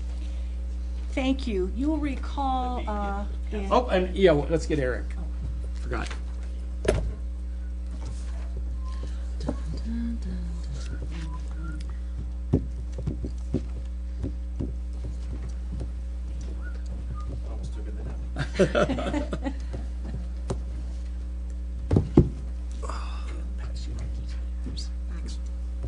Okay. Okay. Council will recall earlier this year, we brought to you a request from a television company to have a small reception in Memorial Park. And you first learned that there is a code regulation that prohibits the use of alcohol in our parks, except by special permit granted by the City Council. This is the second one that you'll have this year. On October 22nd, Chris Thornton of Bleed Hockey Company, who's here this evening, contacted us to request permission to do just that, to serve beer at the hockey tournament that he will be holding at Meadowwood Sports Complex in January 11th and 12th of next year. He has obtained permission to use the complex for the hockey tournament on both days, that's a Saturday and a Sunday, from 9 to noon and from 3 to 10. Recall that the reason that we have a break from noon to 3 is to allow for open skating for the public. The event is for adults. The hockey company will be placing a small tent adjacent to the hockey rink. I provided a map in your packets. We'll have some heaters, and the fire district will inspect those prior to the tournament being allowed to continue. And some seating for folks to stay warm. Beer will be served to adult tournament players only. Wristbands will be used, and a representative from the hockey tournament staff will supervise the service of the beer. In addition, as a courtesy, Bleed Hockey will also have Phil's Barbecue on site. Phil's does work at other events in our community to have food and other beverages, non-alcoholic beverages, available to the players and the spectators. The property was posted by signing as is required by law. We received no comments. So I would like to introduce Chris to the council and see if he has anything he'd like to say, maybe any questions that you may have. Yes, please come on up to the microphone. Just give us your name and address for the record. My name is Chris Thornton. I live at 515 North 17th Street, Colorado Springs, Colorado, 80904. Anything you'd like to tell us? Yeah, initially we were going to just kind of give free beer to the players. However, one of my business partners has a friend with a daughter who she was born with a syndrome called hypoplastic left heart syndrome. So we want to charge the players $10 for the beer, and all that money is going to go towards the family to help benefit them. So I thought that'd be pretty good. We're not sure if Phil's Barbecue is going to be involved. If they decide they don't want to, I'm probably just going to get some pizza from AJ's. So, because we certainly don't want the guys just drinking beer all day with an empty stomach. Yeah. So. Any questions for Cindy or for the applicant? Yes, Ken. Well, first. just an obvious one, I guess. I assume the area where the alcohol will be consumed will be. Yeah, just the tent. Perimeter? Yeah, Just the tent? approximately 15 by 20 foot tent. Just in the tent? Correct. Okay, thanks. And then I'll have staff there to kind of supervise, make sure beers aren't outside of that. Yes, John. So how many teams? We'll have 8 and/or teams, individuals? 8 teams and approximately 100 players. Wow. Cool. So now they won't all be there at the same time. I might have like 20 guys there drinking beers at a time. So. Any others? Then I'll open the floor for any public comment. Anyone have any comment on this subject? Hearing none, I'll close the floor for public comment. Any final questions from council? Sounds like it should be a good time. I'll entertain a motion. Motion to approve. Second, do I have a second? Second. Motion and a second. Any further deliberation, discussion? Hearing none, we'll take a vote. Thank you. Brevetto? Yes. Carlson? Harvey? Yes. Matthews? Yes. Schaefer? Yes. Smith? Yes. Turley? Yes. Thank you. Motion carries unanimously. Very good. Thank you very much. You're welcome. We'll move on to item 10, new business. First is Resolution 767. It's not an airplane, but it's a resolution levying general property taxes for the year 2013 for the 2014 budget to be adopted on December the 5th. And for that, we talk with Kelly. Thank you, sir. Council. We are asking you to set the mill levy so we can certify that to the county commissioners. We are asking for the mill levy to remain the same that it's been since 1991 at 16.249 mills, and it will yield the property tax that you see in your budget on page 1 based on the preliminary assessed valuation. And without further ado, we would recommend approval of Resolution 767. I'm happy to answer any questions. Any questions for Kelly? Make a motion to approve Resolution 767. Second. I have a motion and a second. Any further discussion, deliberation? Hearing none, we'll take a vote. Thank you. Carlson? Yes. Harvey? Yes. Matthews? Yes. Schaefer? Yes. Smith? Yes. Turley? Yes. Ravetto? Yes. Thank you. Motion carries unanimously. Thank you. And we'll move on to item 10B, which is Resolution 768. And for that, we're going to turn to Director of Public Works, Bill Alsbach. Well, good evening. As you may recall, when we have projects that are funded with state highway money or CDOT money, federal highway funds, it's necessary that we enter into an intergovernmental agreement, IGA, with CDOT. So before you this evening, this resolution authorizes the city to enter into this IGA and the mayor to sign the IGA agreement for the construction of the City Hall Park and Ride lot. This is a parking lot to be constructed behind City Hall and the Senior Center to improve the capacity and functionality of that parking lot to provide a secondary park and ride lot to the city and our citizenry. This project has been approved in the Regional Transportation Plan and is on the appropriate state priority lists.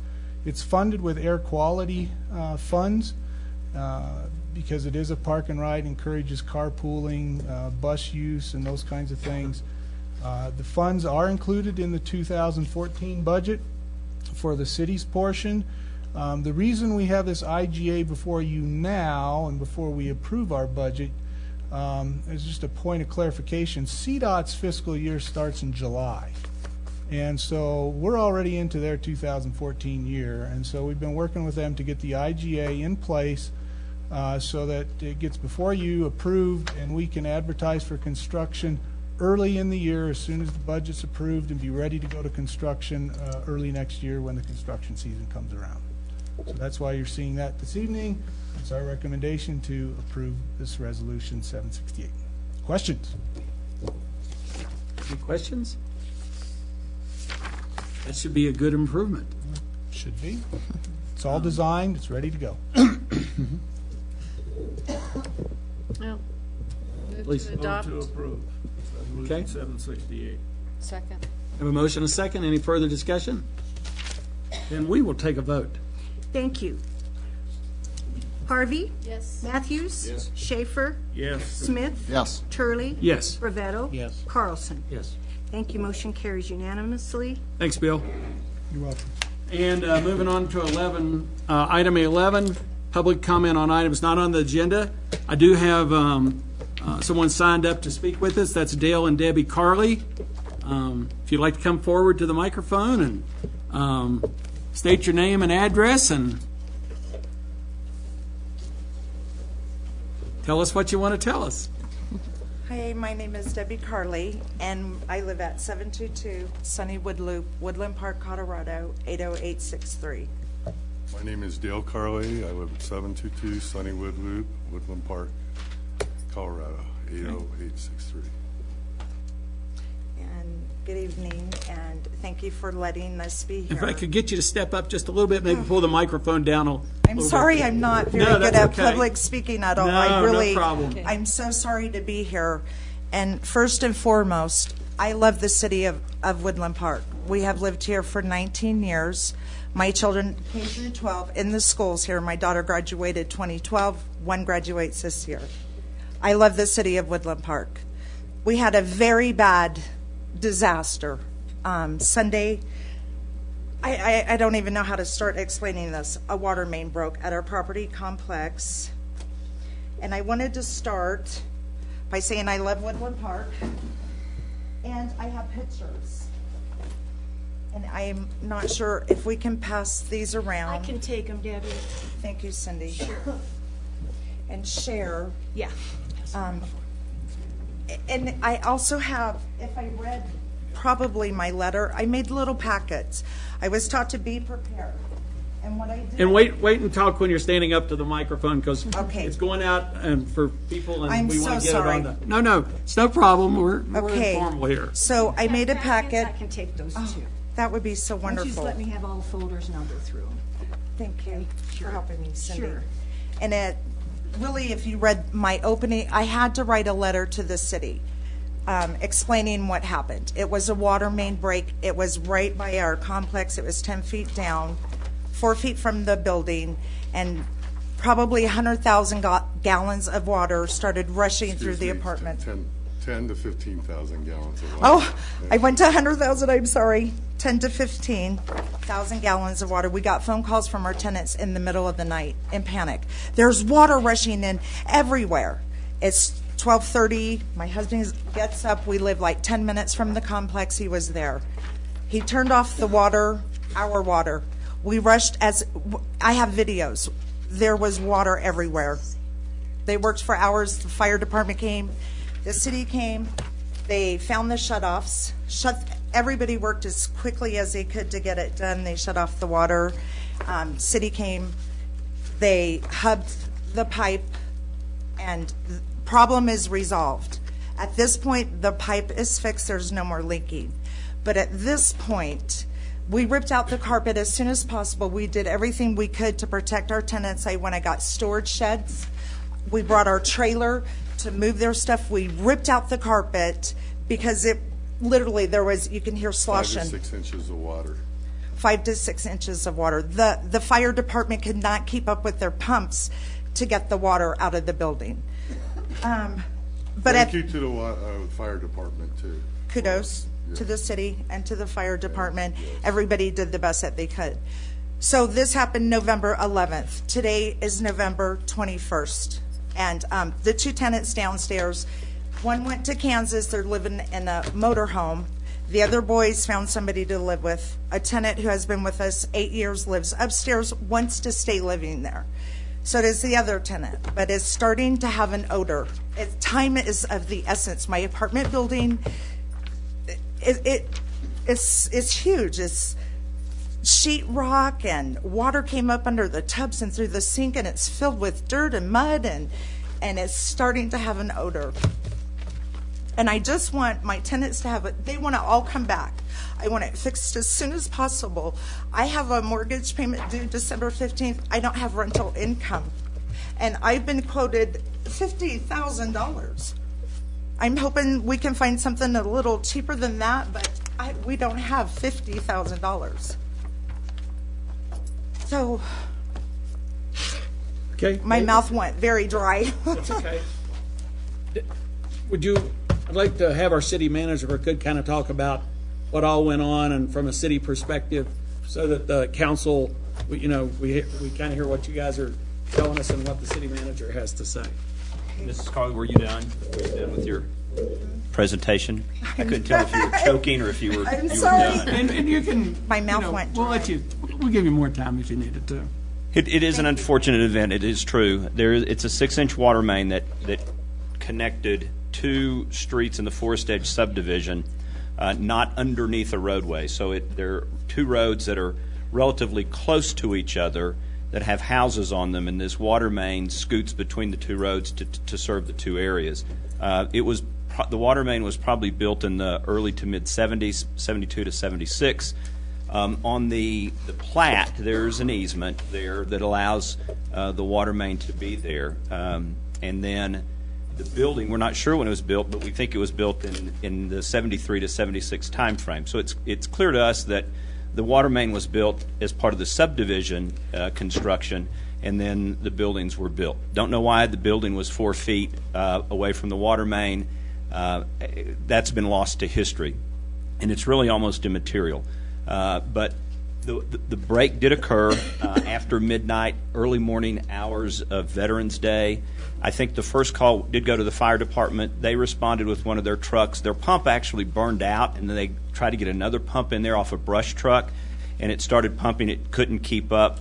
Our crews were called in. Our field services crew chief, Rusty Anthony, showed up, turned the water off at the main. The main doesn't have a service line tap for this building. So they were able to turn the water off for the main, and Rusty helped them clean stuff out, and along with the fire department and their tenants. And then about 7 o'clock on Monday morning, he called our crews in to do the repair. So the repair's done. tenants are out. Here's our dilemma. This is a tough thing, and it's kind of a policy direction that we've not had to deal with before.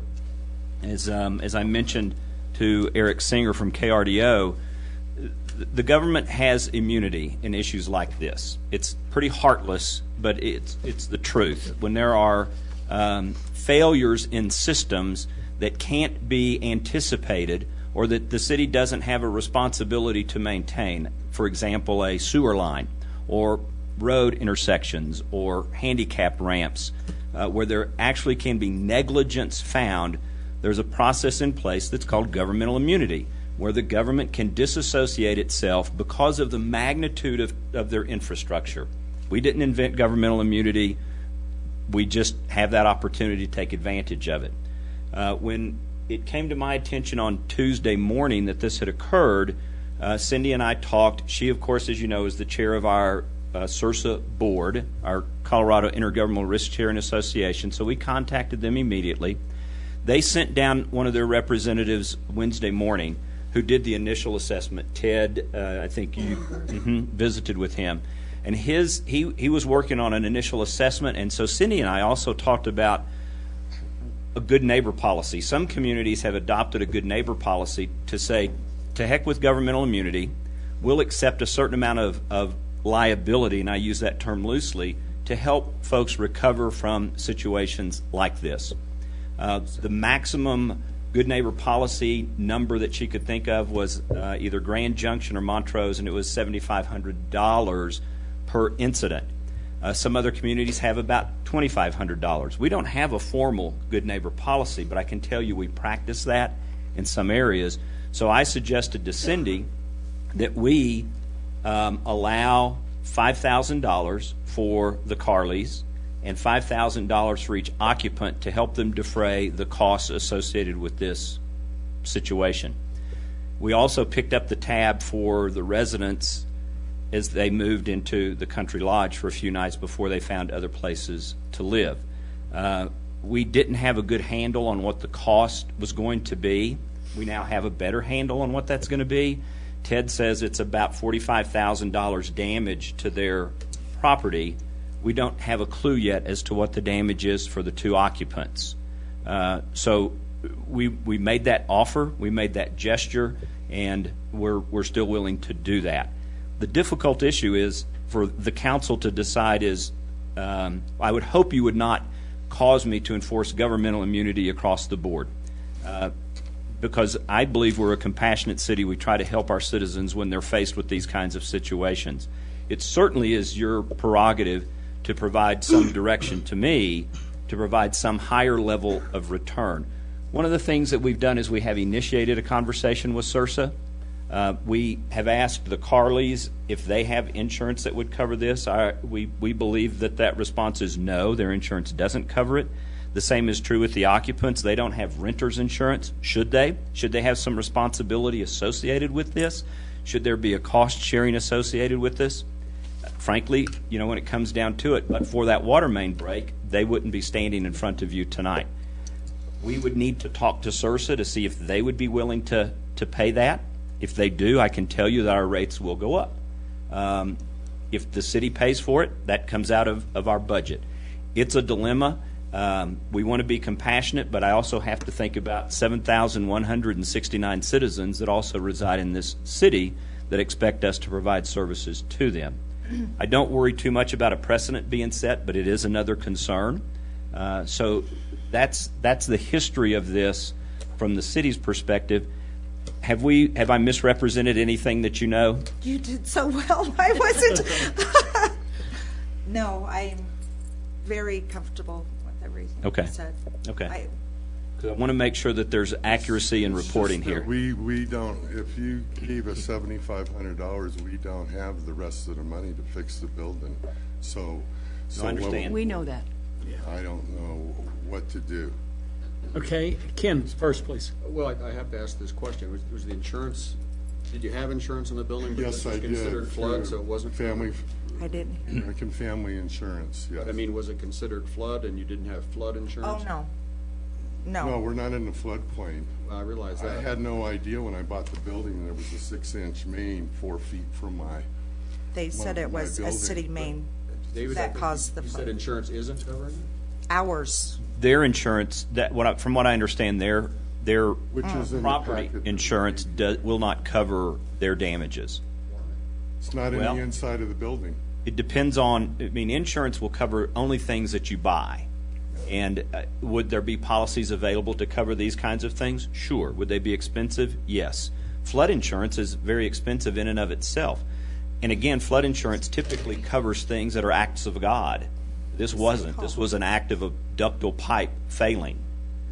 And I think on my insurance policy, again, I don't have to worry about flood from rain. you think. But a water line out there that would break and flood in my house, it's not covered. Okay, thanks. Yes, Bob. I recall in our previous. Could you speak into the microphone, please? I recall our previous meeting, I talked about leakage in our water mains and whether there was a loss there. There was a very minor amount, and so I wasn't particularly concerned then about the condition of the pipes. But do we have an inspection program for our pipes? I know the Corps of Engineers, just like Paver, micropaver, has Piper, which allows you to assess the condition of the pipes. Do we have any kind of inspection program for that? Not for water pipes. Sewer, we do inspections, we do camering, we do all those kinds of things. But water pipes, because they're under pressure constantly, and because we don't, there is no, I don't believe any municipality would tell you that there's a maintenance program for underground water pipes. Okay. There are for valves. We exercise valves and those kinds of things. But the reality is that we don't know the condition of a pipe unless it breaks, because they're 7 to 10 feet deep. Right. What I can tell you about this ductile iron pipe from the inspection that we did on it, it didn't fail over a long period of time. There was no evidence of other leaking. This ductile iron pipe had a perpendicular fracture, which means it was under stress. It's 40-something years old. Who knows what happened? The ground shifted. It finally just reached its breaking point, but there was no evidence of the pipe of perforations or of weak spots.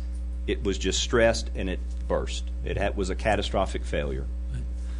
So we have done due diligence as far as having tried to anticipate, but you can't anticipate breaks in this case.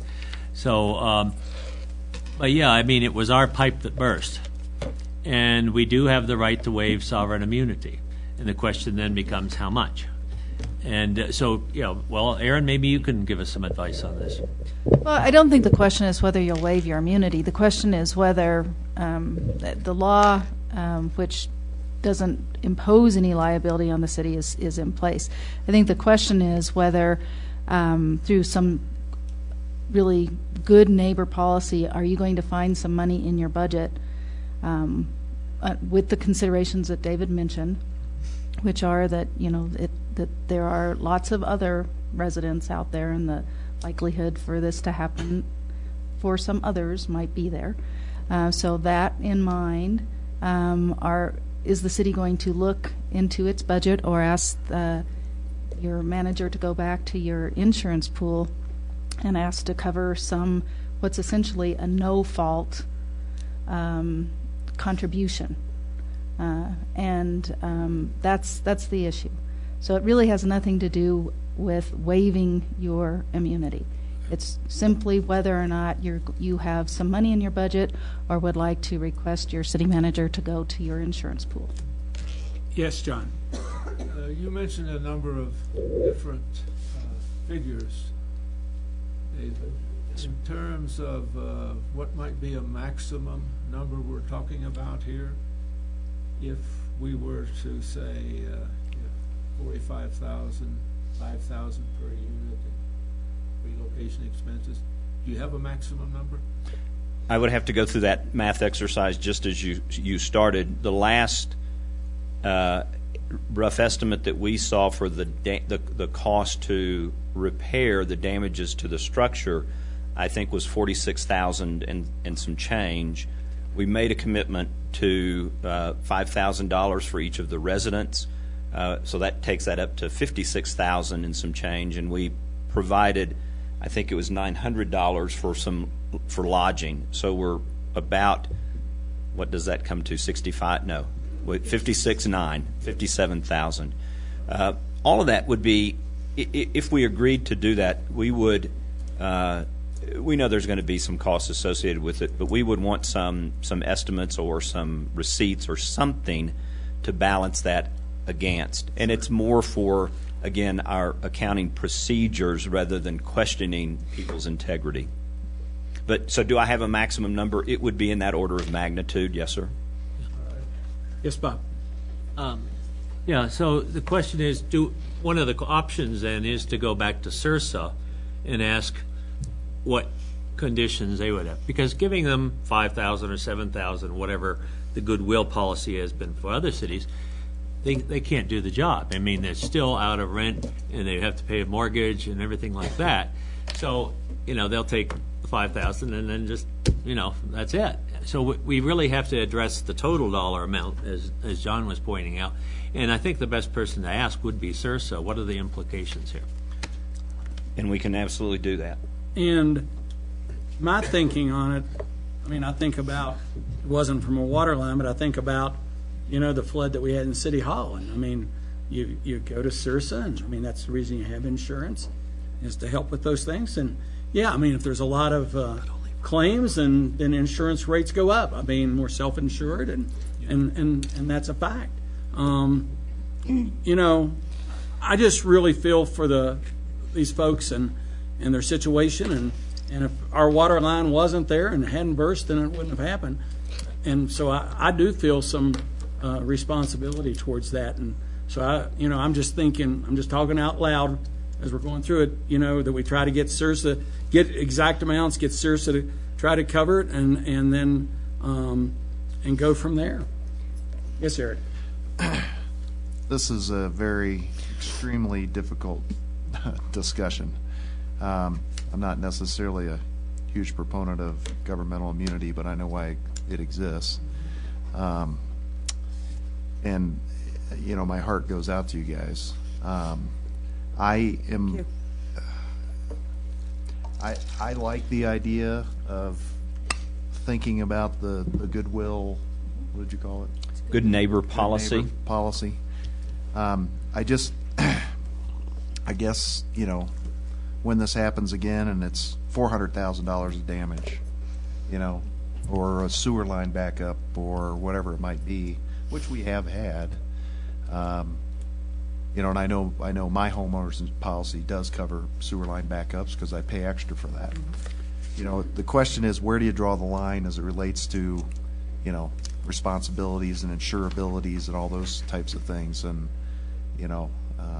it's very difficult. I don't know if I could support the entire amount, and I hate to say that. I know that isn't what you guys need. I definitely could support the good neighbor type of idea, and maybe leave it up to staff to try to figure it out rather than us to pick some number, because there'll be another time and place, there'll be another case, and what happens if we have a water line that blows out, a major water line, and it washes out the foundation of a building? That could be hundreds and hundreds of thousands of dollars. So I worry about the precedent, really, all what David said. Yeah, that is a factor, and that's why I would opt to go to SRSA and see what we're talking about in order to get what they need and how quickly that might happen, and accept the fact that the rates are going to increase. Has SRSA already indicated that we were not covered because of governmental immunity? No, SRSA acknowledges that we're covered by governmental immunity. So they haven't said they wouldn't pay. They haven't said that they would. And they're an insurance company as well. So we have no guarantee that they will. We can certainly request that they pay, but we don't know to what degree they would be amenable to that. and so one of the discussions you need to have is if SRSA says, no, we're not going to do this, what do we do out of our own general fund or out of the enterprise fund? I'm inclined to say that you've, in good faith, provided lodging for their renters to the tune of $900, and I'm less inclined to provide any financial dispensation to the renters, more so, though, to the property owner. The question is how much, and if we cannot guarantee that SRSA is going to provide any compensation, then I guess we need to decide tonight how much we can. Yes, Bob. Well, can we wait till next meeting and get in some information from SRSA? Well, I believe that the Carleys would tell you that they're anxious right now. Okay. I think, and we're prepared to, I'll be honest with you, Cindy's been handling a lot of this. I don't know if we've written you a check for anything yet. Just the 900. Just to cover the lodging. Cover the 4 days, yeah. We paid for the other. Okay. I mean, with your permission, I would cut them a check tomorrow to begin to help defray some of their expenses to some amount that you tell me. Maybe that's the $5,000 that allows them to recover some while we get this answer from SRSA that I could then present to you on December 5th. That's what I was going to suggest. I mean, why don't we just, let's start with maybe the 5 and see what SRSA says, and on the 5th, When is your mortgage payment due? Always the first of the month. First of every month. May I And ask- the problem is you got 72 hours before it starts molding. It's starting to get stinky in there. It's been 11 days. How much is that mortgage statement? Is that mortgage payment? Our mortgage is $1,355.47 a month. And So $1,355.57 a month, and we pay the water, the trash, the house meter for the washer, the dryer. That's usually like $60, and then the heat they do themselves. So you've not begun any. We ripped out the carpet. We didn't know what to do. We were told if we touched anything, if we touched it, might have asbestos in it, and they shut the whole building down. And who did you get that information from? From SRSA. Marcia from SRSA met Ted there. And when he gave us the estimate, the first thing he said when he met us is, I don't work for you, and I don't work for the city. Right. Right. But as far as drying out fans, anything like that? No, it's stinky down there. We ripped You out the understand. carpet, did everything we could, and he was there and said there could be asbestos, and if with it, it feels like it's. Thank you for trying to help us and understand. But if a tenant gets $5,000, this tenant gets $5,000, they get 10, I get 5. That was kind of my call. I Okay. was trying to help people recover from And we what did try. instantaneously occurred.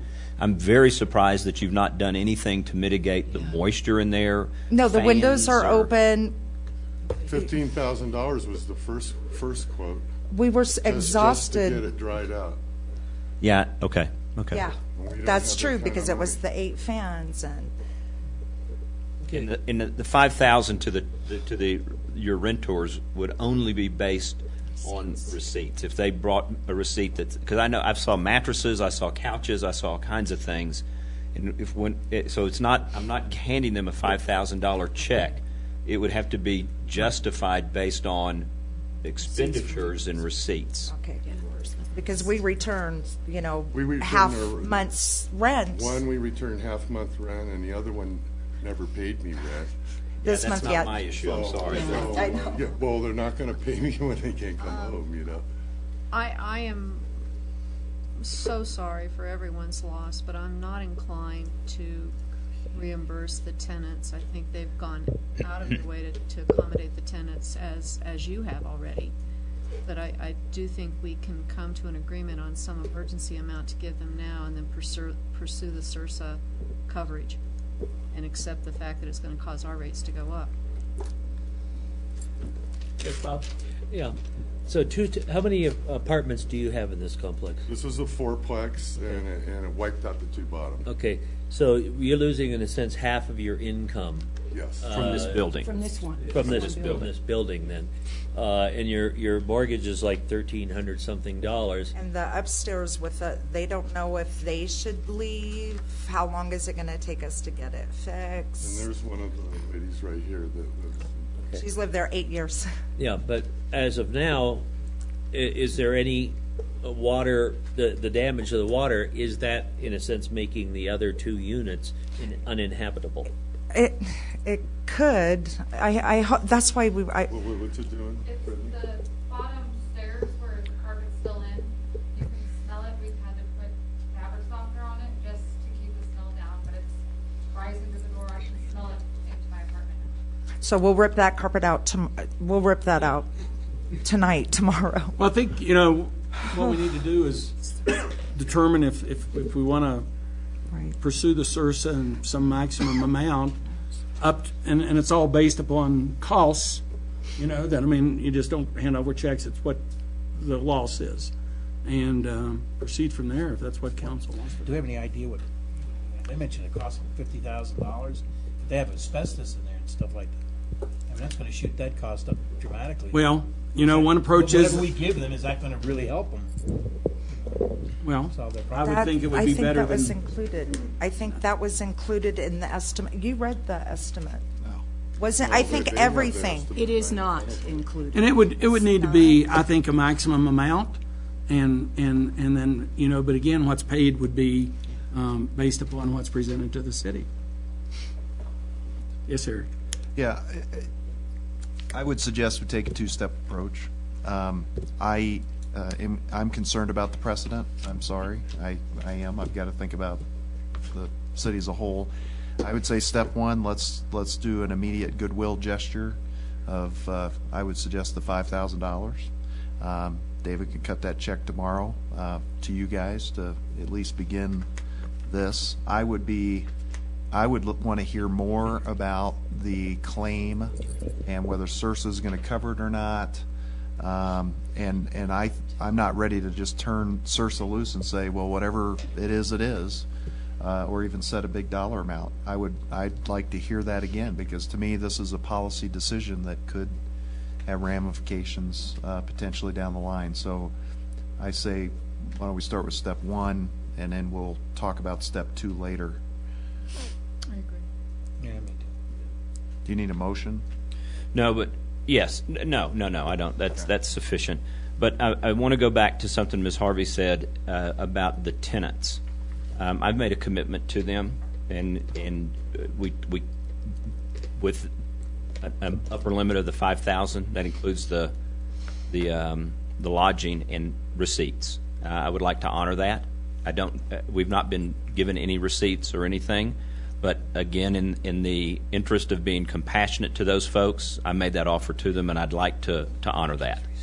I understand what we would need from the Carleys is if we write you a check tomorrow, I need you to be willing to sign that says, yep, we acknowledge this. We will continue to work with the city. And what else would? I mean, it's a waiver and a release. So that's what the city would be requiring in exchange for the payment. For $5,000. Yeah. Then we would continue to work with SRSA to see, and then we would come back. And I'm okay with delaying the signing of the release until after we get the information from SRSA.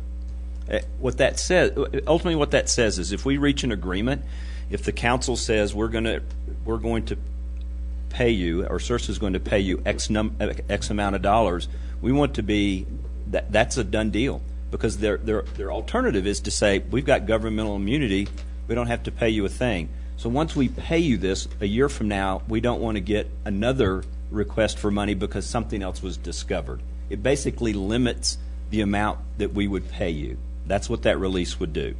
The $5,000. No. SRSA. The final SRSA. decision. That's whatever the final fair. decision is. I wouldn't want to Okay. have to go through this or. So we're not waiving governmental immunity in any case. No. What we're saying is that on a good neighbor policy, We're, at this stage, we're willing to give you $5,000. And what that also In says is that we're not, we don't feel we're necessarily responsible. You know, we're not assuming liability. Right. That's what the release would also do. If, after we get the input back from CIRSA,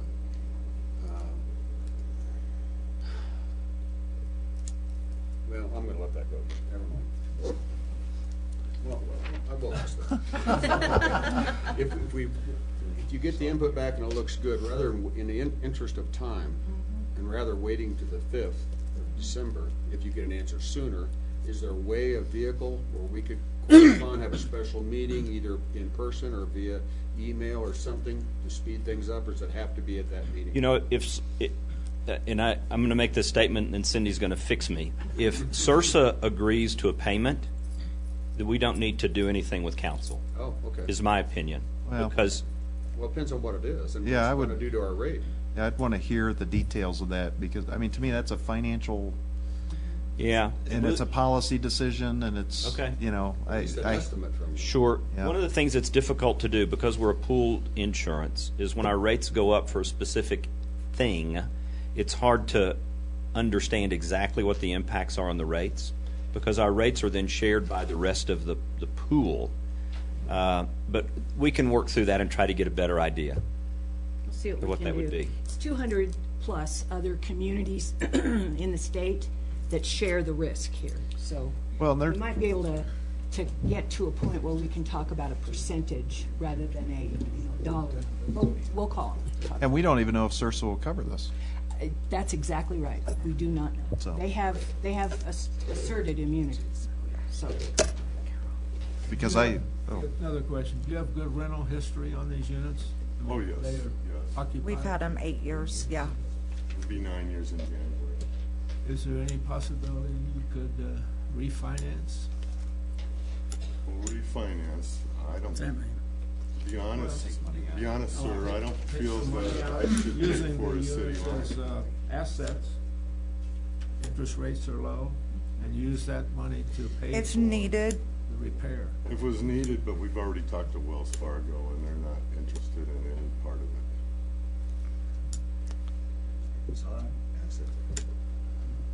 Okay. Well, the only other question I have, David, then is if you do want to, in good faith, reimburse the tenants for up to $5,000, what were the things that you felt were reimbursable? Property that was damaged, their couches, their beds, anything else that was their personal property. We've got photos, so we have an idea of those things that they could be asking for reimbursement for. Realistically, though. Gary. Realistically, I mentioned it, Eric over here. Realistically, I know I don't keep receipts for a lot of things I do. I mean, what's the? No, I wouldn't ask for possibility? receipts in hindsight. It would be receipts for replacement. Okay. I mean, we watch things be hauled off by the garbage truck, so I wouldn't expect them to have a receipt for their couch that got hauled away. It would be, and I'm not going to buy a leather $25. sofa for them when you can tell that it's something different. I mean, there will be a degree of reasonableness associated with this. and you believe that 5,000 for each tenant is appropriate? I do. I actually think that will be far in excess of what they'll request. Okay. Council comfortable with where we're at? David? Yes, sir. Have your. So Kelly, can you take care of that check then for the Carleys? And so talk to them and set up a time where they can come by and So get there it. should be a lot of dialogue going on between Yes. you all and the staff over the It next. takes Yes. $15,000 to dry it out. How is $5,000 going to help me? Yeah. Okay, I'll step up. This is the challenge. You know, there are insurance policies that could have covered all the issues that you're concerned with. Well, with your line, there is no insurance policy will cover a city line. You know, I don't think I would agree with that. I think there are policies that you can get for anything. But that's one of the reasons why we're wanting to step up and help, is because we think it's the right thing to do. I'm not going to admit liability, but I will admit that I want to help. in my opinion, you haven't done the things that you should do reasonably to start the drying out If process. we don't have the money, how can we do it? We took out the carpet. Right away. It Yeah, I weighed a understand. ton. What else could we do? Well, fans, When your insurance company told me not to touch the drywall. well, I'm talking about getting fans in there for circulation to dry things out. You know, you ever rented a fan or one of those, what do you call it? They're $250 a day or Yeah, something. $250 a day. For Let- one, and let we me needed address, because four. we had a flood in our basement, back a couple years ago, and we immediately got we drove all the way to Castle Rock to find a dehumidifier that was industrial capacity, and so. We didn't pay some company $15,000 to dry out our basement. We immediately opened the windows, got Yes. that kind of stuff. And so you can probably do it more reasonably yourself than hiring a company to do it. That's what we did. But they said you needed a 2-foot cut on the drywall. Understand, That's when we you do the just went drywall. through that here in this building, and so we understand that process. But when we had the flood in here, the first thing we did was we squeegeed it out, we ripped up the carpet, and we turned on fans to get the air circulating so that it wouldn't affect our upstairs area here. Right. It's been 9 days, I think, that we're doing well. I have video, No, I've seen the pictures. I understand the impact. the water. Yeah. Yeah, trying to get it out was, And and I'll just say, David, I think one of the differences is that, and again, not admitting liability, but, when you have a city staff that you can call upon with a number of people that can come in and help move furniture and all that stuff, it's different than when I think you're an individual that's trying to do things. There's no question. Yeah. David, I appreciate the effort that you've made so Yes. far, and I think what we're doing is the right thing. I hope CIRSA can come through for all of us. If they don't, then we have done as much as we can. I would say let's take this step by step. Let's move forward with the plan that you had proposed, and then let's wait and hear what CIRSA has to say on the 5th, and we can make additional decisions then. I'm not really ready to commit to that yet. I want to hear whether they're going to cover it, and if they are, then what other issues does that raise? Because that could raise other issues. And I would say that if, as the Carleys and the staff works, David, you and Cindy work through this with them, if there's an issue that comes up that you need us as a council, that we look at that and take the appropriate steps, whether it's, if it would be call a special meeting or something. Okay. That would be necessary. We can do that. Okay? So I ask you all to work with David and thank you. and try to move forward on this. And yes, tomorrow morning, if we could, I'll be in the office and have him. Okay. Thank you. Okay, We need thank to you. give them their photos back. We have copies of all. John, if you have them. Okay? Thank you all for coming and addressing us tonight on a tough and bad situation for everyone, that's for sure. Moving on to item 12 on reports. Couple of things from me. I'm getting better every day. So the mayor's still a lot of stuff going on, but it's pretty good. And we do have artwork from the RE2 school district. The one that you see here is Stairway to Education by Ashley Heidekruger from Woodland Park Middle School in the 6th grade. And then out in the lobby is A Mountain of Learning by Sam Gardner, who's also at the middle school and in the 8th grade. We have some upcoming events. Next Monday, the 25th, is a town hall meeting right here with the Sheriff Ensminger. That's from 5 to 6 p.m. Tuesday of next week, the 26th, Movie Above the Clouds at the UPass Cultural Center. 7 p.m. It's free, and it's sponsored by the Woodland Park Roots Project. And the movie is Elf. Saturday, November 30th, Mountain Artist Holiday Show, UPass Cultural Center, 10 to 4, free entry. They'll be selling you some things, but that's a pretty nice event every year.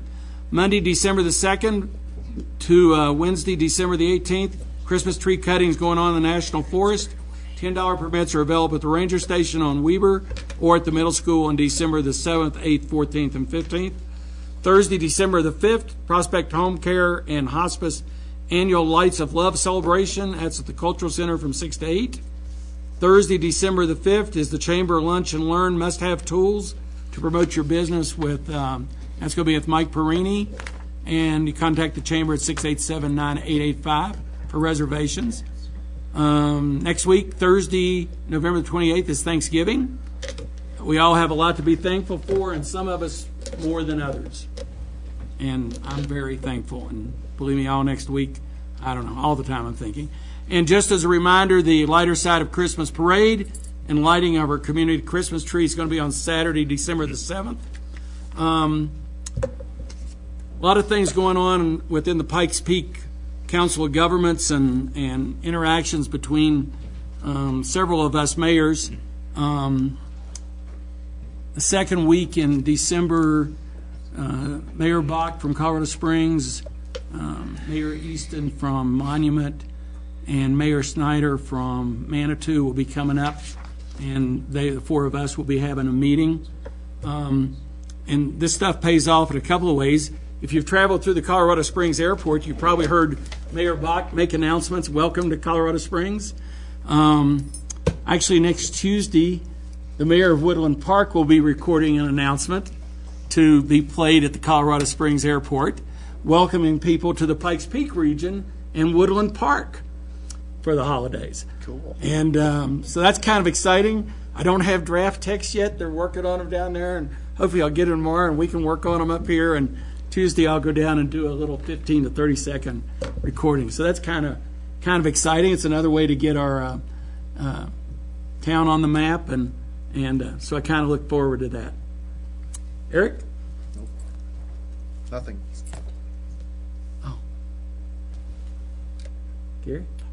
Just for anybody who may be interested, December 5th at the next council meeting, we're going to have a presentation on Main Street program. For those who are interested in that, this is our opportunity. The mayor mentioned something about putting ourselves on the map. Well, this would put ourselves on the map if we're designated a Main Street. So if anybody wanted to find out exactly what that Main Street program is and the benefit to our community, come to the next council meeting. Another event that's occurring on your calendar, you can put this, January 15th, I'd like to have all the arts community, the performing and fine arts people, right here in City Council, because we're going to have a presentation on a creative arts district, which is another thing that can put Woodland Park on the map if in fact we are designated as a creative arts district. If you don't know what it is yet, come January 15th at 7 o'clock at night, right here, City Council. Okay. Bob? Nothing. Carol? Ken? John? And, you know, I did, on the public comments, not for items not on the agenda, had the Carleys come up. Anybody else have anything that they would, Debbie, Renee, anyone? Then we'll go to our city attorney. I have nothing, Your Honor. David? I'll pass to Cindy. The next item and last item that we have is an update from our Build a Generation coordinator, Karen Casey-Skedich. It is my pleasure to introduce her to you. She came and joined the city's employment about 3 months ago. She has a depth of experience with community partnership as well as other organizations. And in her short 90 days here, she has made huge strides. And I'd like to have her take just a few minutes to talk to you a little bit about that. Welcome, Karen, and I will just add also, because I know Karen, you know, I feel that we were very fortunate to have you come to this position, and welcome. Thank you. Thank you, Mayor and Council, for affording me a few minutes to give you a quick update. I know you've had a long night of meeting, and I get what that's about. Let's see here. Ooh, left button. Oh, in a nutshell, if I could give you an overview and then a quick update on my 10 weeks here. So in a nutshell, my job is to lead the work of the coalition. And the coalition, as you well know, is comprised of leaders and professionals in the community whose missions are to strengthen our youth development and ultimately to strengthen our community. They do that through bringing their great depth and breadth of experience, working to analyze data, setting priorities and setting initiatives that will positively impact youth and their families. And in doing so, it's really, really important that precious resources are shared and that there is not a duplication of services. So these have positive impact on our youth and their families, and a positive impact on the community. So when we just look at it at a snapshot, strong communities make strong kids, and strong kids in turn lend to continuing strong communities.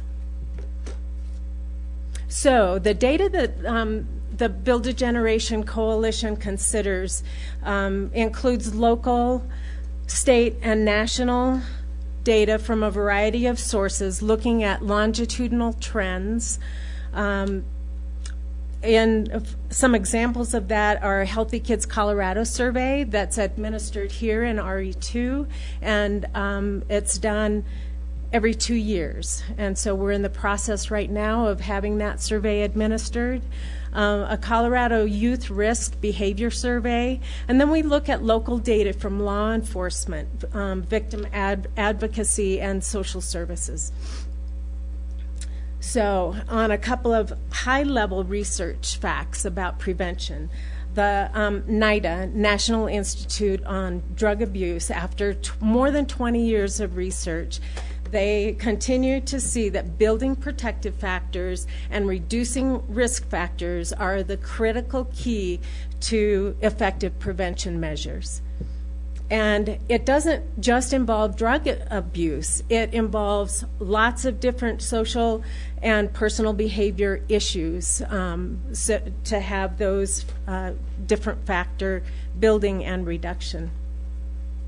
And the Centers for Disease Control has been doing studies on adverse childhood experiences and the impact that those experiences have over a lifetime.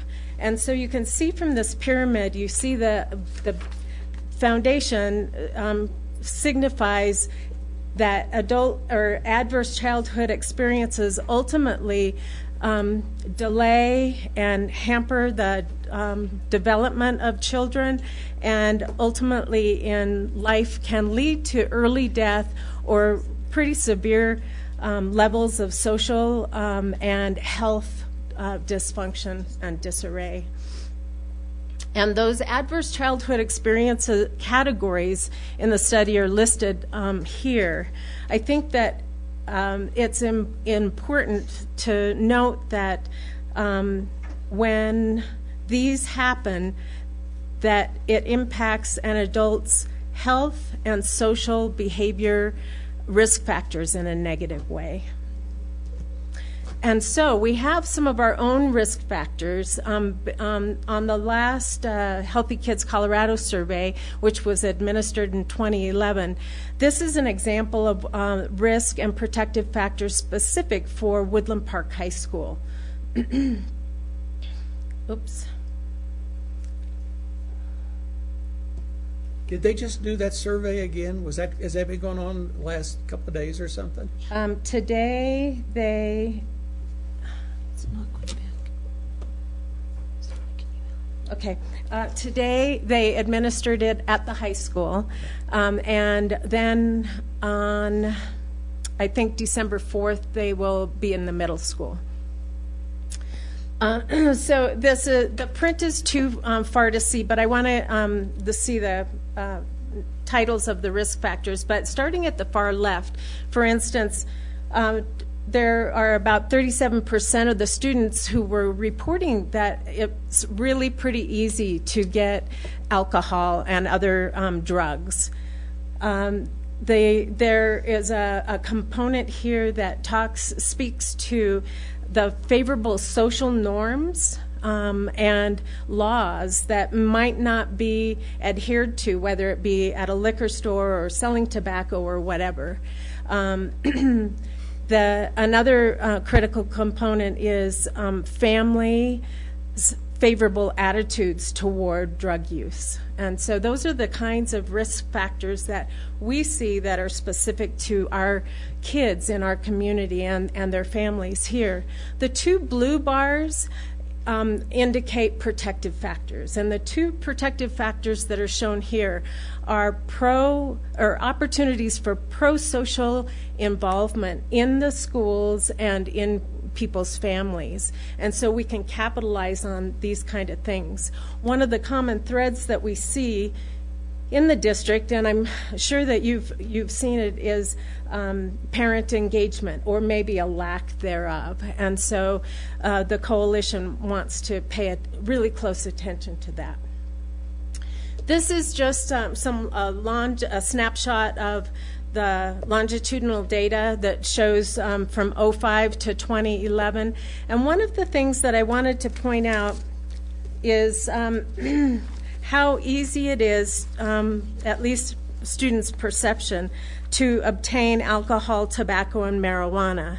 And so I just listed on this if it was very easy to get those substances, but it's a Likert scale that they answer, and there are 4 points on it. And so there are the 2 points that it's easy is sort of easy and very easy. And alcohol, 68% responded that it was easy to get alcohol, 68% total. Tobacco, 70%. Very easy, which is shown here, and sort of easy. And then marijuana, 57%, which is very easy, that's listed here at 35% plus the sort of easy. And I really am curious about this year's data with the new marijuana legalization laws. So it'll be interesting to see. So a quick update on 10 weeks, and it's gone by fast. So the BAG Coalition is re-energizing itself, and I'm really excited about it. We have been meeting over at RE2 admin, central admin offices, and this picture is David Mackey, who's the food service director, has a junior chef program. And so one of our meetings, he brought 2 high school students, a 3rd grader and a 5th grader who are participating. And they prepared snacks for us, and they served snacks, and they talked about how they put them together. And it was really, really a neat thing for the coalition to be able to be exposed to this great program that the school has. So the coalition is working hard. And I was just so tickled that I said, here, I want you to look at the data. And they said, yes, we want to do that. And so this just shows them at one of our meetings, just digging through. I mean, it's a lot of getting into the weeds information. The reports are 300 pages long. So they have been meeting outside of our normal coalition meetings, and coming up, the next step is to come up with our priorities, and they're really eager to get some additional initiatives going. So we were able to take some of our grant money and support some of RE2's work. Rachel's Challenge was held for the first time in September at Woodland Park High School, and have you heard of Rachel's Challenge before? It's a really, really powerful bullying prevention program. And it's all over the United States now, and it's also, they're going out internationally. And it stemmed from the Columbine shootings in 2000. The family of the first female student that was murdered started Rachel's Challenge, and it's an amazing and powerful program. They're going to have a second phase of Rachel's Challenge, which is called Chain Reaction, and that'll happen in January. And so it's something that the BAG Coalition will have an opportunity to participate in. We were able to help with Red Ribbon Week supplies, and I got to go to the middle school, and they had all the different grades had these contests and made these really creative posters, and talked about how important it was to not use substances.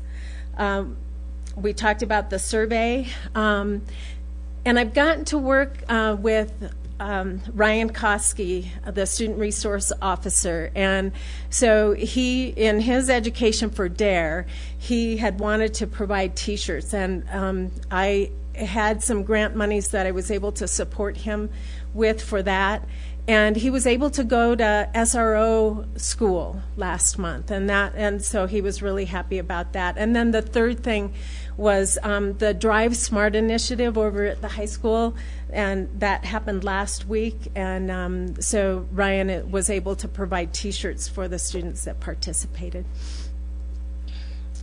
And we're working with Gold Belt Build a Generation to identify areas that we can collaborate on.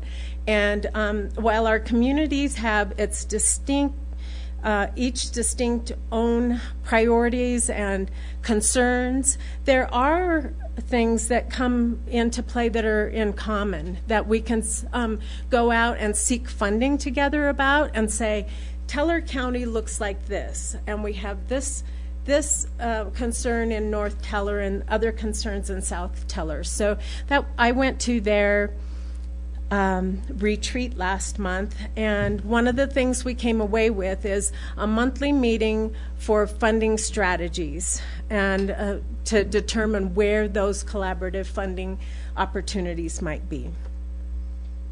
The second thing that I'm really excited about is El Pomar. They have a new Pikes Peak Regional Council funding that serves Teller and El Paso counties, and their focus areas are entities that serve kids pre-birth to 5 and ages 9 through 18.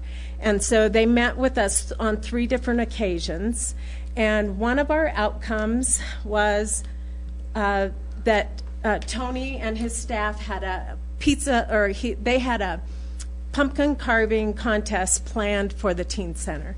And so El Pomar called and they said, are you having anything? We want to come up and we want to do a developmental asset survey, and what do you think? And so we said, well, come to the pumpkin carving, and they said, yeah, we'll bring pizza. So they brought pizza, and we had 38 kids there, and they had a blast. It was hilarious watching them carve pumpkins with butter knives. And but it was good, and so they El Pomar walked away with 38 surveys, and they're aggregating that information and they're going to feed it back to us. And the other thing is, they then just last week sent an email to for the Teen Center and for North Teller BAG. That they were recommending to the El Pomar trustees that each of us be awarded $5,000. And so I submitted the information required through their grant-making processes, and I think we should hear in the next 6 weeks or so.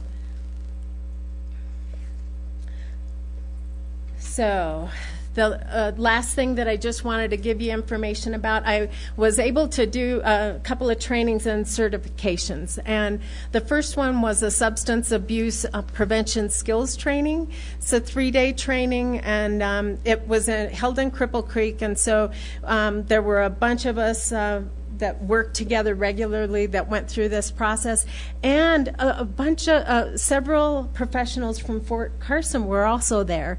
And so it was really nice to hear the different concerns that different stakeholders have with these issues. And the other thing that I'm really excited about is I just got this Certified Prevention Specialist 2 credential. And so I had to, just went through, was able to apply some of my knowledge, skills, and experiences and academic preparation and qualify for the certification. And I think it'll be a good thing for Build a Generation in terms of adding credibility to the work that we do. I think opportunities galore moving forward. And when we work creatively and we work collectively, we can create strong kids who feed back to this great community that you all work so hard with. So that's it. Do you have any questions? Thanks, Karen. Thank you. Any questions? Okay. Thanks, Karen. Anything else, David? Thank you. No, sir. Okay. Well, I do have one question. When do we start the hiring process for our second SRO? We started already. Meeting adjourned. Thank you. David, is this something Kelly's going to talk to you about? Drinking water now, and that's not a good idea. Oh, That's why they're the budget. Because I did you. okay. You got some stuff you want? I emailed to me back when you tried to put me. Those are the glasses. I knew the, maybe quick time. Brought that back, tried to put it, still. It's probably it's the difference between the eye and the microphone. Well, but see, QuickTime is the Apple way to use format. And so, I can open it with QuickTime. But if I put it in Document, and so. You know, there's a lot of this stuff. Yes, you did. I'm leaving. Look, me. That goes from. Yeah, this one. This is one